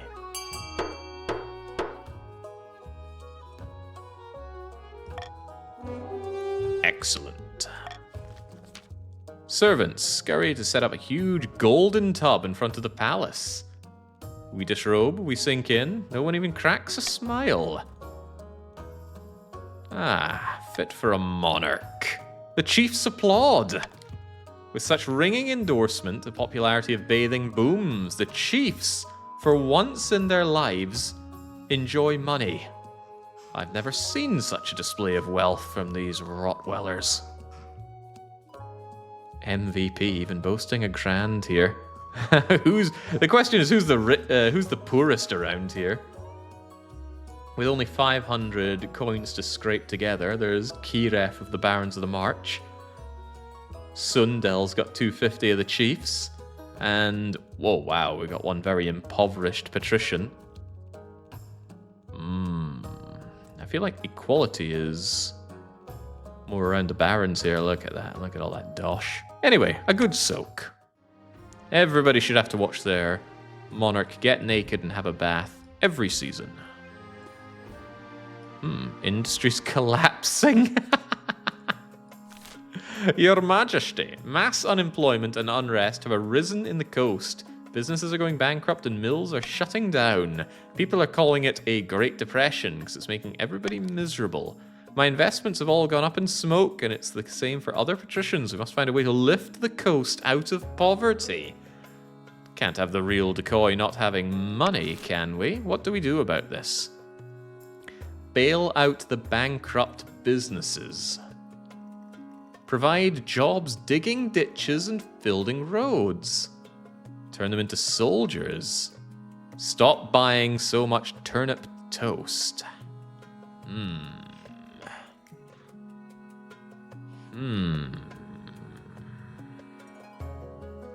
Not an easy decision here. I can, through my authority, guarantee a good outcome simply by digging ditches, but I don't think the nobility is going to back that.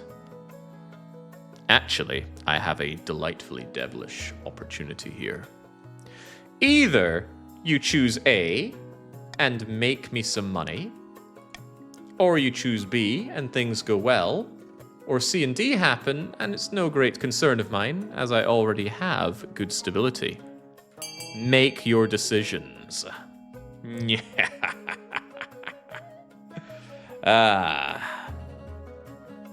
Fantastic. So although this will cost the crown quite a lot of money, it will improve things domestically. It'll raise my stability, and I get a rebate on the decision. The chiefs were the only one to see through my deception here, and they try to vote accordingly, but they're just too innumerous and not even united in cause.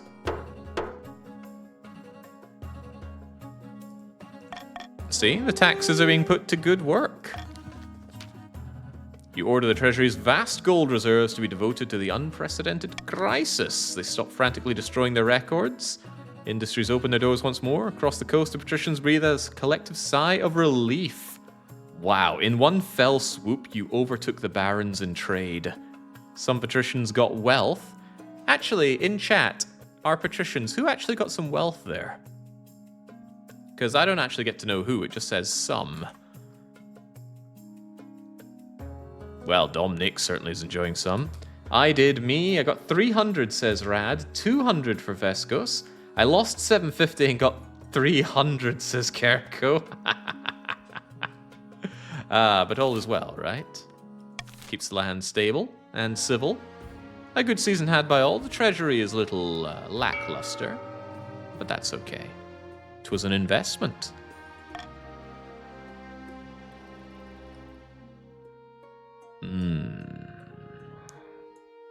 What can we do about our sainthood?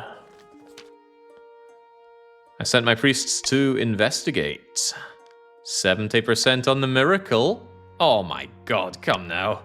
Little of note has happened. There's nothing miraculous. People are drifting away from church services. We must bring back our lost flock. Increase the kingdom's faith as much as possible. I will try. Perhaps we could do it with this eerie feeling in the march. I'm most pleased with the new library we built on my land, but the scholars believe the library is cursed. They refuse to read any books on the shelves. Nobody knows why. They say it gives them a creepy feeling. An exorcism, half chance of working. Paint puppies and clowns, make it less creepy. Order them to stop complaining, or raise the library to the ground. Raise it to the ground, you say?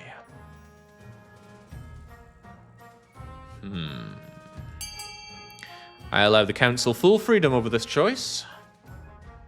I will not try to guide your hand in any particular way. Could it be that the barons are just never going to have a library? They build one, it's rotten, tear it down. Build a new one, it's cursed, tear it down. I guess barons do not read. The warriors do not read, says Vokron. Well, if they insist. Close the voting right there. Some patricians got involved, of course. Zingus, Liminality, Creative, Crip, and the rest. Better safe than sorry, you order the creepy library burned to the ground despite Baron Icebear's protests. Whatever horrific secrets they were hiding, they've been reduced to ashes now. A golem? A rogue golem crossed into our territory. Could have been an exciting opportunity. A machine in the shape of a man, sculpted from clay, used for drudge work over in the Asmeden lands. It was instructed to dig a trench, not told to stop. It had dug a 16-mile furrow. Please, my liege. This is a chance to figure out how this golem works. We could use it against the Ashmade. The barons would drown their own grandmothers to gain advantage over the Ashmades, or over the chiefs and the patricians. The golems are an offense to the ninth god. They are dangerous. We should destroy it. Well, it is all about raising the faith. Absolutely. Yes. Yes. The only right choice here, of course, is for us to destroy it. Cast it back from whence it belongs. The trouble is, I don't feel like I'm going to have the council's backing on this.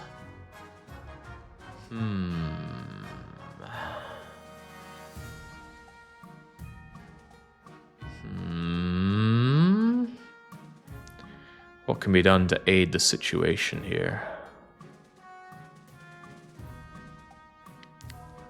The only correct thing to do here is to ensure that the barons cannot add it to their inordinate army. Beyond that, they may choose what to do.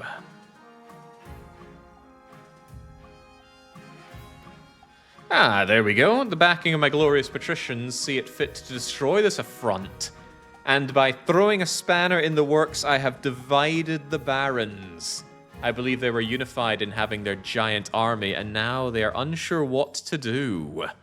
Although they're getting a little too sure on what to do by taking it apart, surely there are a few more that can come together to destroy it.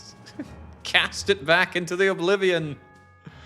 Damn, I should have taken the stop the vote thing here. So close, my friends, so close.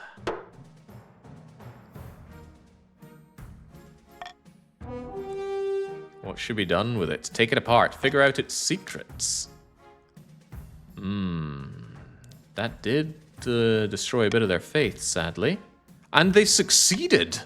It's slow, my liege, but we're getting somewhere. I think we'll have cracked it. Oh, that might be bad. That likely is bad.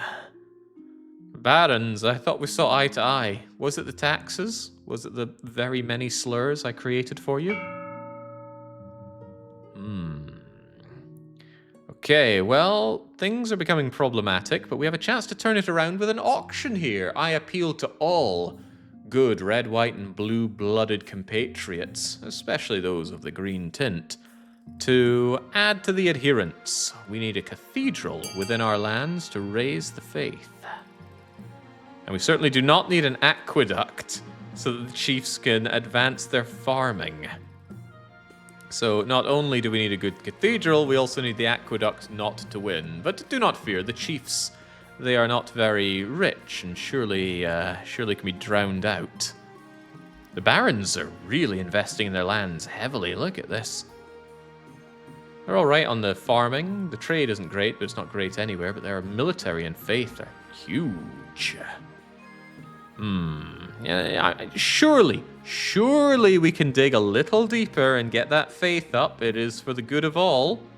Couldn't help but notice these very rich patricians are just holding onto their wealth and not advancing the goods of the country. Seems to be happening.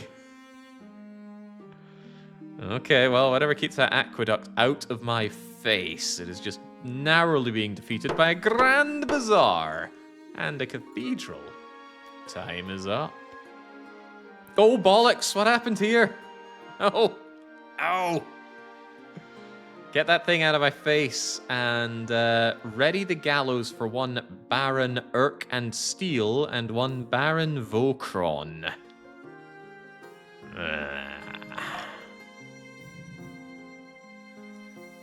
Well now. Well now. We've got the Wandering Bard and the Golems. Is there anything else going on? Yes, there's a spot of Heresy.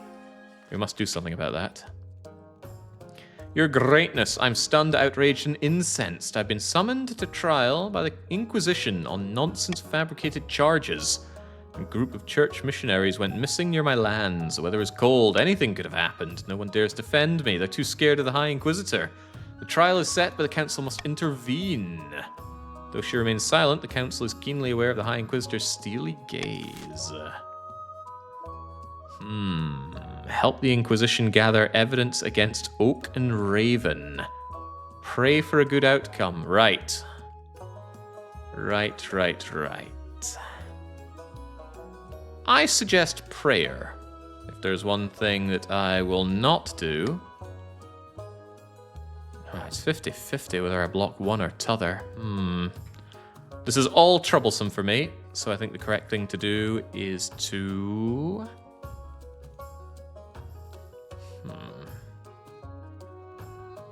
to give us money, says Dark Young. Give us money, you nerd. Well, if you can be bought, none of these options look good for me, though. No, I'm not getting my fingers stuck into this whatsoever. I'll sell out the chief. The problem with the faith vote is that the faith isn't very high, so getting that'll be tricky.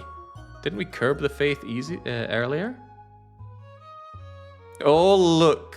The chiefs wanting to protect their own by searching for a witness. I hope they try and fail. Raise that faith. Raise the roofs.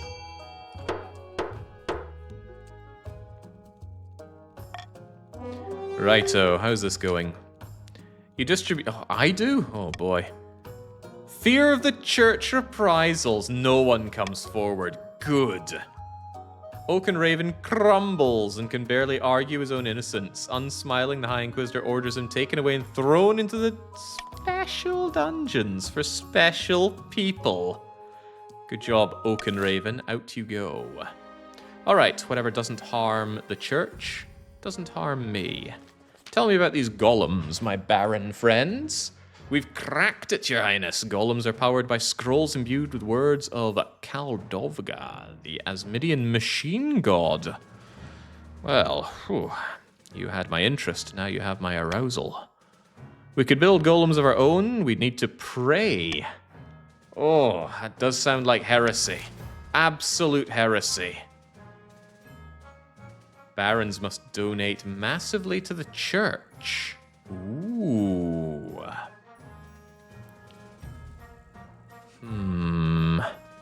The trouble is, this is crushing faith along the place. This is not going to be happening.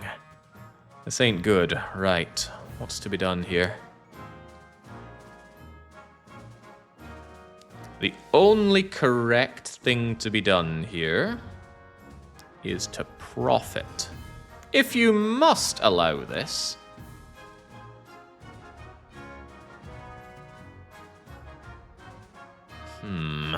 Gosh, this is tricky. Tricky indeed. Defiance is a problem. Unrestricted is a problem. It's all a problem. Well, if the barons must have this done, they must pay me for the privilege. People are being riled up to unite for sea. Oh, well, don't stumble over yourselves doing that. Their military is going to get quite terrifying, but that's not a problem if defiance is kept low. Yes, there we go. At least I profit off of this endeavor. It's quite funny that the patricians just do not want this at all. Yeah, it's quite terrifying to have someone with that much military might over you. The voting is closed. They may manufacture the golems. The church takes a massive hit when the heresy is allowed. Oh god, that is massive. This is actually hurting me grievously. Thankfully, the kingdom is staying aflush with cash.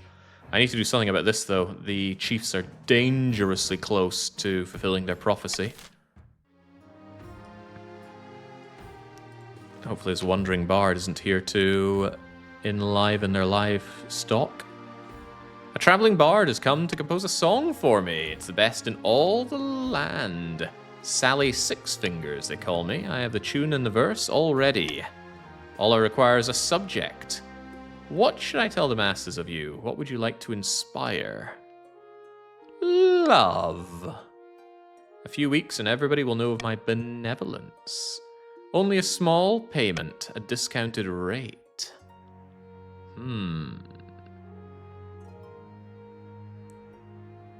Pay you? Don't be silly, I am the monarch. Yes, don't be silly at all. I cannot work for free, your highness, as much as it pains me to say. You will write that song whether I pay you or not. Okay, no. Stability is looking a little shaky at the moment, but I cannot pay for such extremities. Okay, speaking of things I cannot pay for. Times are a little tough here, are they not? What to do, what to do. Zyngus says the patricians demand a bribe.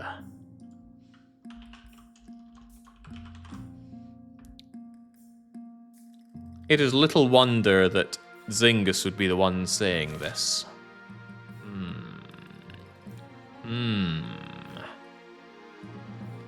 And a bit more, the patricians want more treasury money. Absurd.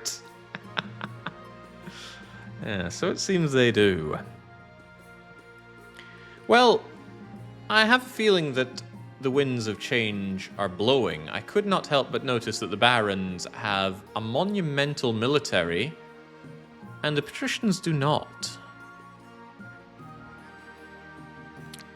My good friends, the barons, perhaps it is time for us to see eye to eye on state matters. You have augmented yourself with the power of the machine. You crave the certainty of steel. Perhaps we could all journey together. A bit much, these taxes. All right, Archbishopric, what's going on here? Show me the miracles. Oh my god, how? Little of note has happened. The people are drifting away from church services, I know that. We must bring the lost sheep back. I've just failed the 70% twice now, and I failed, I think, a 50 prior to that. Oh dear. The old debt. How do you expect me to take this seriously, you crack-brained simpleton? Shut your daft mouth. Give me what I am owed, you honourless dog. What is going on here? This pimple-headed lackwit expects me to pay him a huge quantity of gold just because his great-great-grandfather beat my great-great-grandfather in a foot race. You can't beat the chiefs of the north in a foot race. Rickmo is being bent over by Blackburn the First. A debt owed is a debt owed, is it not, your esteemed highness? I only recently discovered this debt while combing through my ancestors' journal. Honor dictates the chief Rickmo is liable. Ludicrous. Let's put it to a vote. Surely this should be a new race, right? Too old to matter. Shift of defiance. Pay their debt. Plus 2 centuries of interest. I feel that the patricians have been significantly weakened in their position now. But I am looking at that 2 centuries of interest. The patricians are far too rich. That's not wrong. That is not wrong. Begin the vote. We're the only faction aligned with you, though. And you think that gives you power over me? There we go. Let them fight amongst themselves. There's one errant patrician.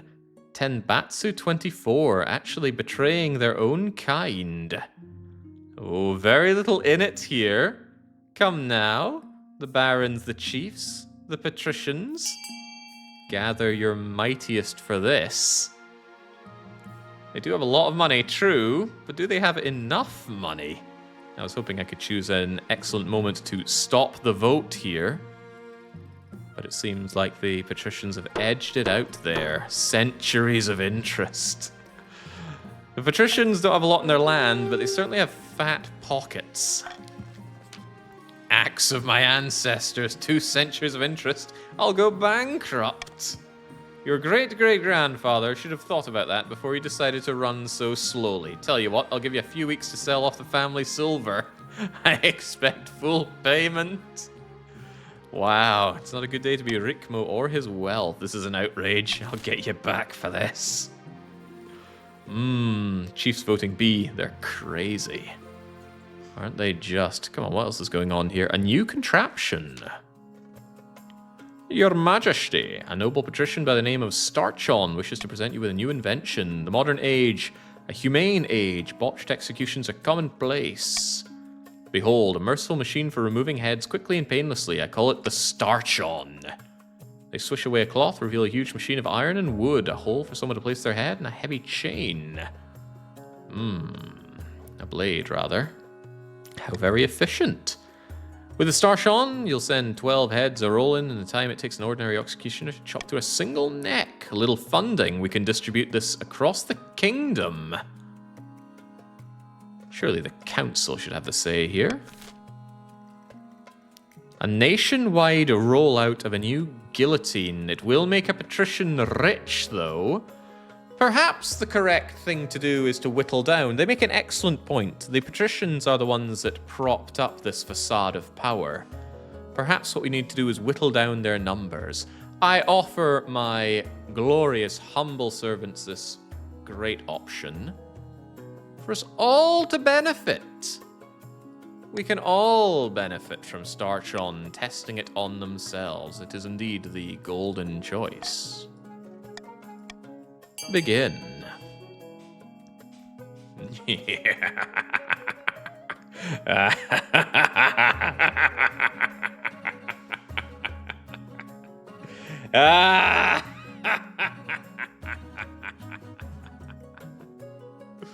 Oh, whoa, stop the vote. Stop the vote.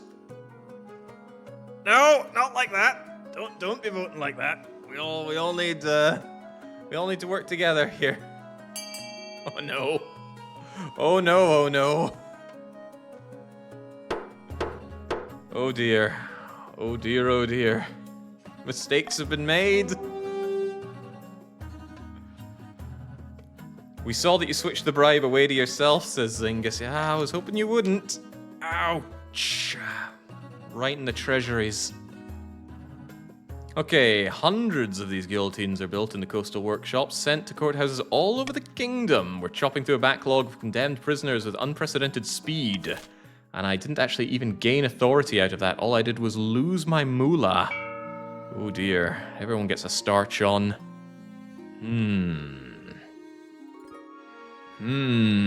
This is becoming a problem. A big problem. Right, clearly the royal gamble isn't happening. We need to trick our voters here. That is to say, you. Giving up? What?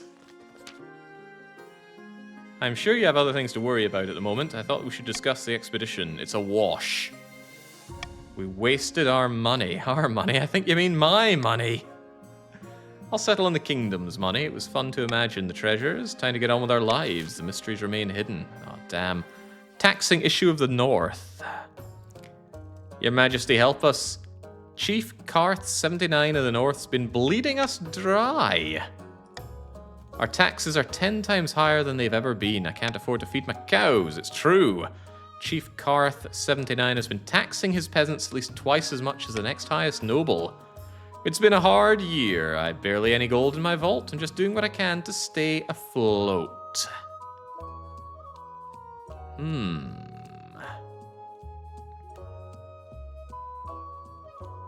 Maybe it's because the crown keeps taking our money. There's only one option here, right? I cannot have this prophecy come true. I will let you off. Gods be good. Yes. And if you ever wonder why the farming is so bad, do not forget Karth's fiscal dehydration. He becomes rich again, jacks up the taxes, and they gleefully follow example.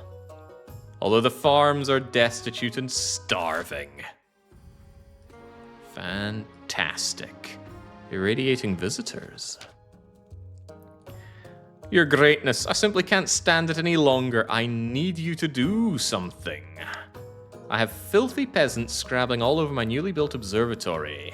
Scholars wrecking the expensive equipment, legends of buried treasure beneath the site. Total nonsense, get these treasure grubbers off. But these rumors are not quite so nonsensical. After conquering the north, Great Arlad the Great has buried a huge stash of stolen loot. We could search for the treasures, send up a team of diggers, take the place apart brick by brick. You'd destroy the whole place. Destroy the whole place, you say? Well, there's clearly only one option here. Make it so. Either we get faith, or we enact upon my authority. It's of little value to me. What's important is that I don't spend 400 of my hard-earned treasury dollars. Can't help but feel that I have all of the nobility against me here. The rich, the powerful, and the smelly. So I must do what I can to consolidate my rule through veto if must.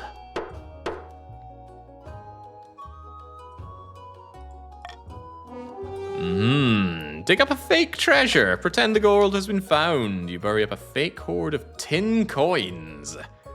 Dig it up. It has been discovered. I must commend the council on their genius. I haven't been bothered by treasure hunters at all. That finally keeps the chiefs down in a, for once in their life, not rebelling attitude. That said, I don't think they can rebel because they tried and failed before. Things don't go so well. The peasants now think you're swimming in wealth and demand all sorts of tax breaks. Oh dear. That stability is looking a little rough at the moment, but we will end our season. We've really crushed the ambition of the chiefs of the north, which is great. The barons are dangerously close on intimidation. But of course, the patricians of the coast are my loyal friends.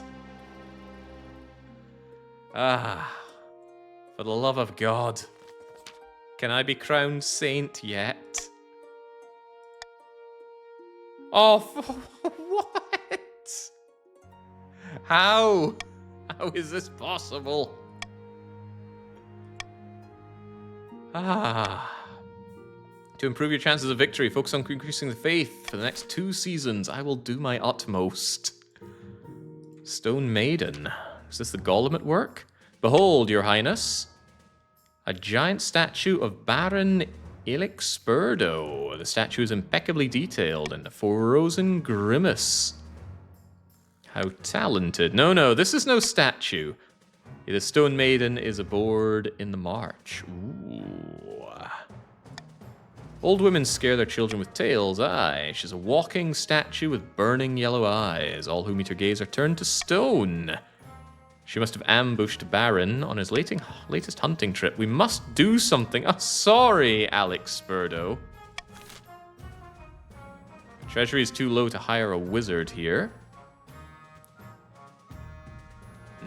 Well, clearly the only thing to do is to, wait, hide? Hiding isn't the solution here. We must smash the thing to rubble. Come now, barons, you have the military might for this. It's what must be done.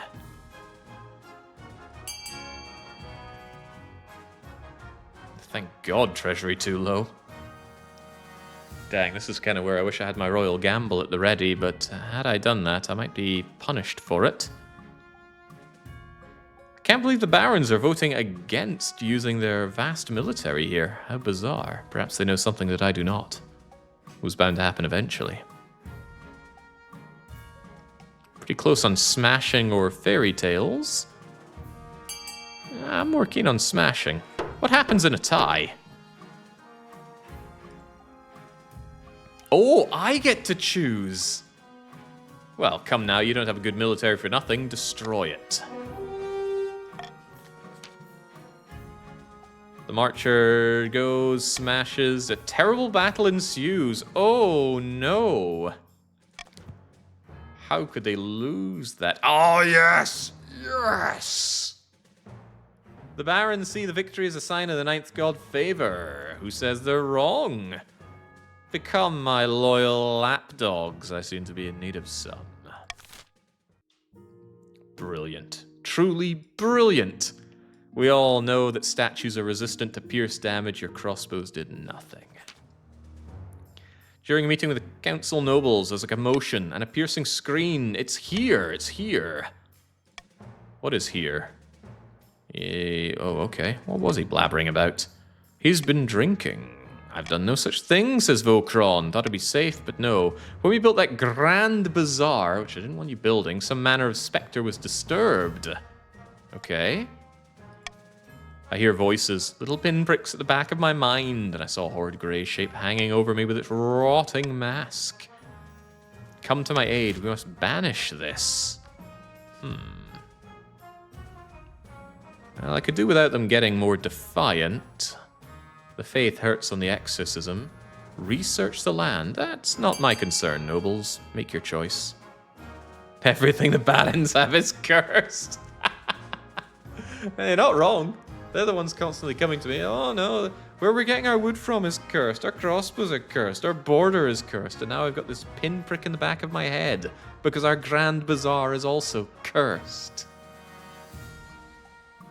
Fools. Why am I surrounded by so many fools?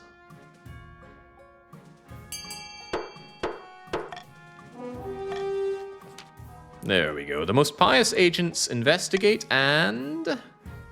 Oh, bollocks. I didn't want that. I didn't figure faith would fall due to failure, but that's bad news for me. That was perhaps the worst option for me. Maybe I should have put an axe to that. Oh well, the season comes to an end, and we may make decisions. You could try laughably to build up your farming, chiefs.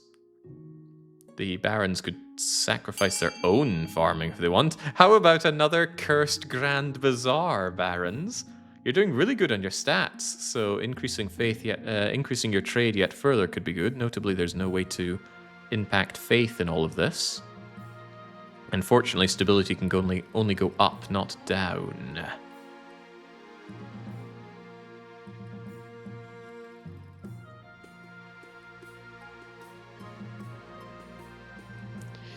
Never thought I'd see the day, but look at that. A baron has joined the richest nobles list here.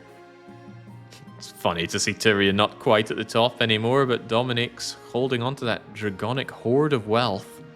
Need to do something about this patrician consolidation of wealth. Now that we allowed the patricians to kill themselves on the Kraken, it is a perfect time to consolidate that over to the capital where it belongs.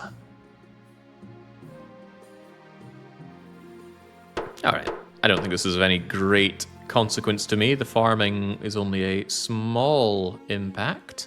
And yes, there we go. The barons are greedy for having even more goodies in their land. What am I greedy for?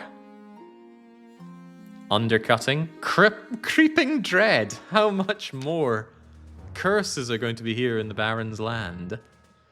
The attempts to fix my poor Grand Bazaar were worse than useless. It's terrible. I never thought the barons would be so overwrought. Every time I visit the Grand Bazaar, a terrible cold spreads down the back of my neck. It's my great-great-uncle Klaus. He says if I don't pay attention, my lineage will be doomed, a name dishonored. Family chronicles describe him as a bad-tempered old man with no sense of humor.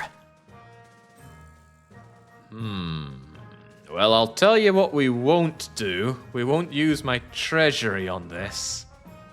On the other hand, faith going down and defiance going up is dangerous. This is all bad. What's the least bad?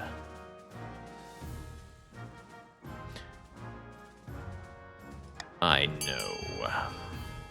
Please vote away to your heart's content, my people. It's only fair. If the ghost wants Baron Vokron to listen, he should do so. I don't think I was able to slip that one by as subtly as I thought. Although on the plus side, the defiance won't be rising and my coffers won't be shrinking.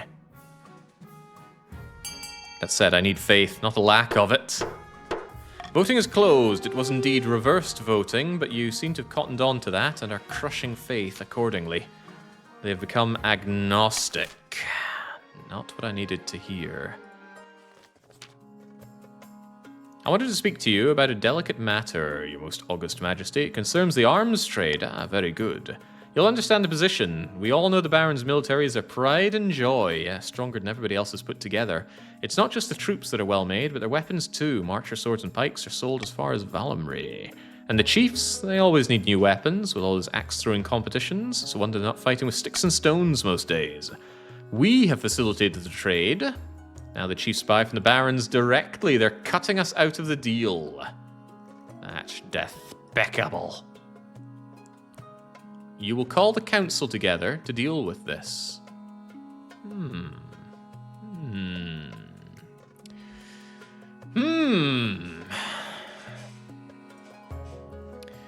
I have a proposition to the chiefs and the barons. I could cut them out and trim away some patrician wealth, but I would need you to help me. Let us vote on this. It won't backfire at all. No, I think it would. I think we can come to an agreement here. We'll certainly put a bit of the squeeze on Miss Morrigan Nightshade right here and the rest of her patrician ilk. But I expect good backing from the chiefs and the barons in the next vote. I won't hold you to sword over it, but I do expect one nice council round going in my favor. This is what is known as a favor. Might be an unusual one to some of you unwashed types. But it's the core of diplomacy here. The golden vote speaks volumes. One evening, there's a concert road, a meeting here. The marshal stamps in, salutes you, slams down a sheaf of papers. What in the world is this? Crime is on the rise, Your Majesty. The barons report a spate of robberies. Stability going down is bad news for me. Surely the barons should take responsibility for this. Yes, Your Majesty. A few more people over here. Right, what's going on? Well, I hope what's going on is my glorious confirmation of rule. Right, the patricians have gone on for too long here. Now, I was told by my glorious nobles that it's going to take a golden handshake to have them back me yet further. Fair, fair. But tell me, where does that gold come from? Extra cruel taxes. Literally never done anything but cruel taxes for chiefs. Okay. Has my taxes been ordained by God himself? Ah! How is this possible? What is this? How? How can this be? Okay, well, something must be done. Something must be done. To a criminal, perhaps. Yeah, we need a new god here. Do you remember the rise of the crime in March? Vaguely. Leader of the brigands. There's no delicate way. It's your wife. I wish I'd told you. I thought you wouldn't understand. She'd been riding around the Marcher countryside at the head of the gang of ruffians, attacking coaches, breaking into manor houses. I'll be discreet, but I had to come to you and let you know. I had no idea you were so adventurous. Baron Harklundy was one of my uncle's chief business rivals. Sabotaged our ships, waylaid our caravans, hired thugs, drove my uncle's company into bankruptcy. Family fortune recovered, uncle didn't. I swore to expose the malice of the barons wherever I could. So it's personal. I'll leave you two to sort it out, huh? The barons needed taking down a peg. What are you going to do? Make me stop? Couldn't help but notice that you, engorge my treasury. Unfortunately, I cannot abide by lowering region stability any further, so please apologize. And thanks to my glorious authority, Oh, wow. Defiance goes up. Oh, dear. Oh, dear, oh, dear. Hopefully she can, you know, suckle some of that dosh into the royal coffers, though. Your Highness, bad news from our aqueduct. Oh, thank God. The aqueduct sits next to a grove of trees. One especially rare one, the greater arrow tree, planted by Queen Alma the Wise herself, is 200 feet tall. It is indeed very tall. One of the visitors to our newly built aqueduct disturbed the soil. The arrow tree is dying. An excellent opportunity to, well, I was going to say destroy the farming here, but none of this affects the farming. Build strong fences around the tree. I don't want to have to pay for this, though. The tree has survived. Leave it alone. I could ensure the official proclamation. Hold on. Protected site. Official proclamation. Possible way to boost faith? Maybe. I can't believe the best option is tree hugging, says Red 2. Figured I'd save my own little proclamations for something a bit more impactful. 400 out of the treasury might not seem that good, but I did take that money in extra cruel taxes. So I'm not too opposed to that. Also, the stability boost works for me, so I'm all the happier to see that all of the nobility is getting behind raising stability. Remember, if stability hits 0, I lose. And it's very close to 0. But thanks to my glorious nobility, who I did agree that we would have, you know, I help them out, they help me out sort of affair. They have ensured stability for the realm at a, frankly, very cheap cost. The aqueduct still sees plenty of people coming and going, admiring the immense tree. The ancient soil is undisturbed, the bark uncarved. My wisdom. Yes, good, good. Call for vanity. Stability up. Preferred vote. Stop the count. The timer is set to 15 seconds. The vote will automatically close. No, I don't think so. I'm happy with the laws that I have currently. Begging for scraps. Are these cursed scraps down in the barony? Right, Kef enters, stained, rumpled haggards. It's a disaster! Ah, yes, paupers. My fortress is crumbling. I'm penniless. I beg for whatever I can get. Holy hell, there is no way in heck that the crown is giving you that money. Absolutely not.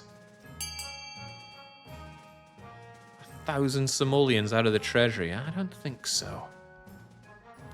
Perhaps Patrician Dominica, our wealthiest noble, could help out. Funny that the patricians are actually voting against that, probably because they know that it's always them who has to pay the bills here. Ah. That said, though, it doesn't look so hot. That could be good for me. As long as it doesn't destabilize the realm, I'm okay for these lands to shunt themselves a bit. By the 9th, can Baron really not scrabble up the cash himself? Sorry, Baron Von Own, not you specifically. But you actually succeeded, despite the low odds there. I can see why you are, were the richest around, Dominic. We got Shen now. Yeah, the Barons are getting their 30% failures, and I'm getting my 30%... Sorry, other way around. They're getting their 30% successes. I'm getting my 30% failures. Delicate matter. Rhoda spent the day out hunting, as far from me as possible, but after we've eaten, she strolls in with a fake smile. I've endured this so-called marriage as long as I could bear. No more. It's time we part ways. I want a divorce. Thank God we can stop pretending. We haven't been doing it very well. Can you imagine how it felt standing in front of the whole kingdom apologizing for the actions against the march? It was awful. It was never going to work. It's over. I know this is awkward, but I'll ensure it goes as smoothly as possible. You can't surely support this. I care about the kingdom. Queen Consort, very convincing. Let's get this done.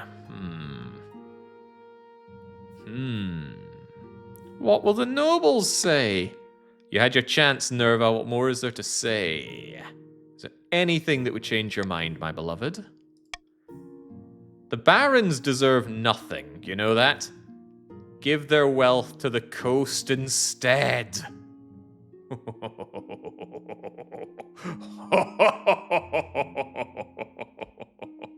Oh!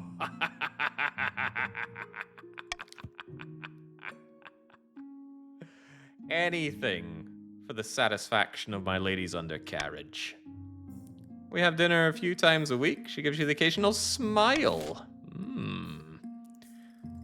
That's only right.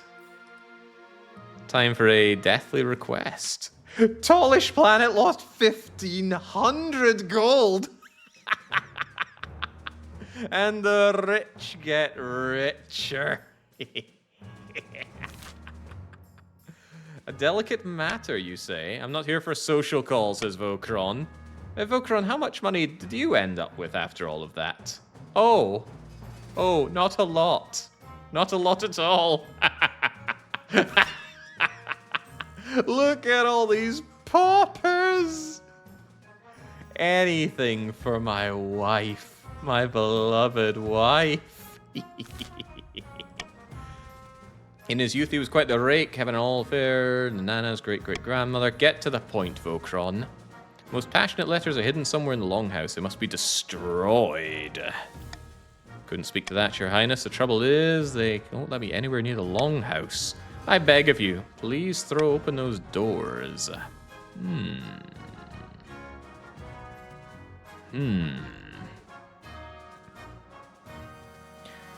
I'm actually unsure what's being asked of me right now. So you want Exec Nana of the North to open up the doors.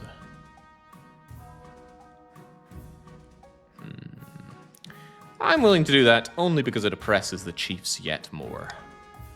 Thank you, thank you. Excellent. I need to keep the defiance of the barons a little lower because their military is still the strongest, and above a certain point they can rebel. As for the chiefs, they were always pathetic, so I don't care about what they try to do. The stability can handle it. It's for the good of the realm. And of course, good for the Good lord, they're just the best. The barons are the best. Okay, a tumultuous season to say the least, but one we survive for now.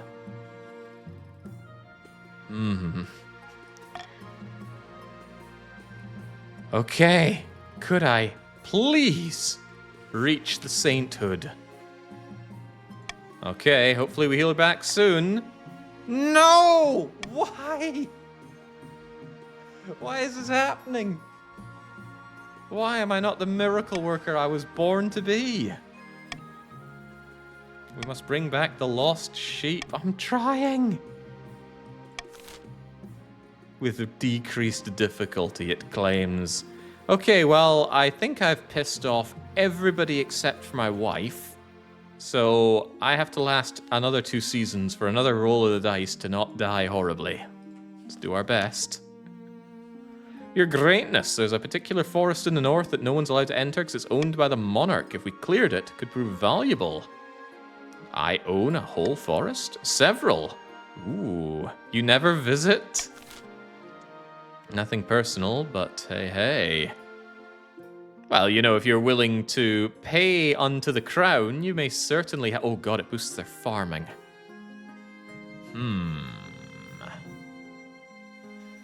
I think it's only fair that we all benefit from this.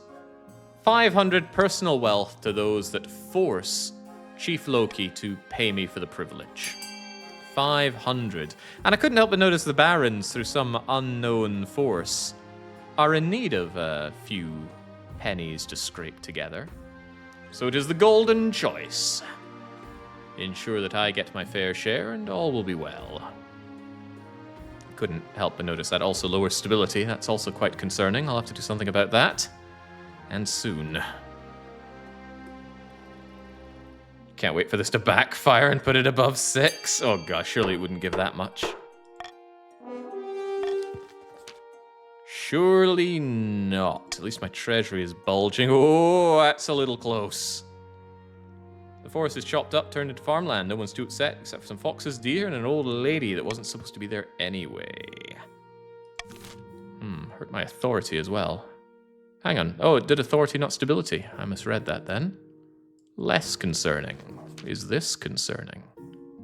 The chief architect bustles into the office. Statues can be torn down, paintings can be burned. Don't you think it's time you left a lasting mark on the kingdom? I propose we carve your majesty's visage into the side of a mountain, so that I am always remembered. That does sound pleasing to me. Call a vote to discuss this outrageous plan. Oh, Lord. Add the Queen Consort to this design for vast treasury costs. I don't think I agree to that. Why is this costing me so much money? Ah, the nobles will fund it. Such a brilliant idea. Truly a brilliant idea. Yes, yes. Make it so. Go ahead with the project. It'll be wonderful. A wonder of the world, you could even say. Ah, damn. These viewers are too well keen-eyed for me. However, this split might not work too badly for me, all things considered. Not too badly at all. There we go. An idea best left forgotten. Look at that. We actually engage in trade courtesy of that. Thank you for your aid, nobility. Though you may not have personally paid, I personally gained. Bunch of idiot lords. Who wouldn't listen to MTV? Okay, we have a slight problem here. Only slight. Surely we can end the vote here and now.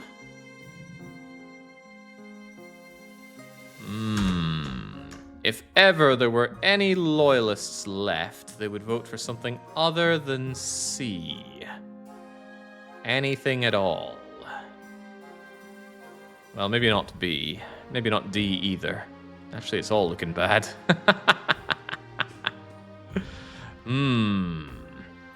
Okay, now just shovel every penny you can onto, I don't know, F? Just topple that C away. You have 15 seconds, but yeah, I'm sure we can come to an agreement. There is no need for the chiefs to have yet another aqueduct to add to their pile of aqueducts. I see you sitting on all that dosh, my patrician friends. What good is it if it's not put to use? Oh, dearie me. Too little and much too late.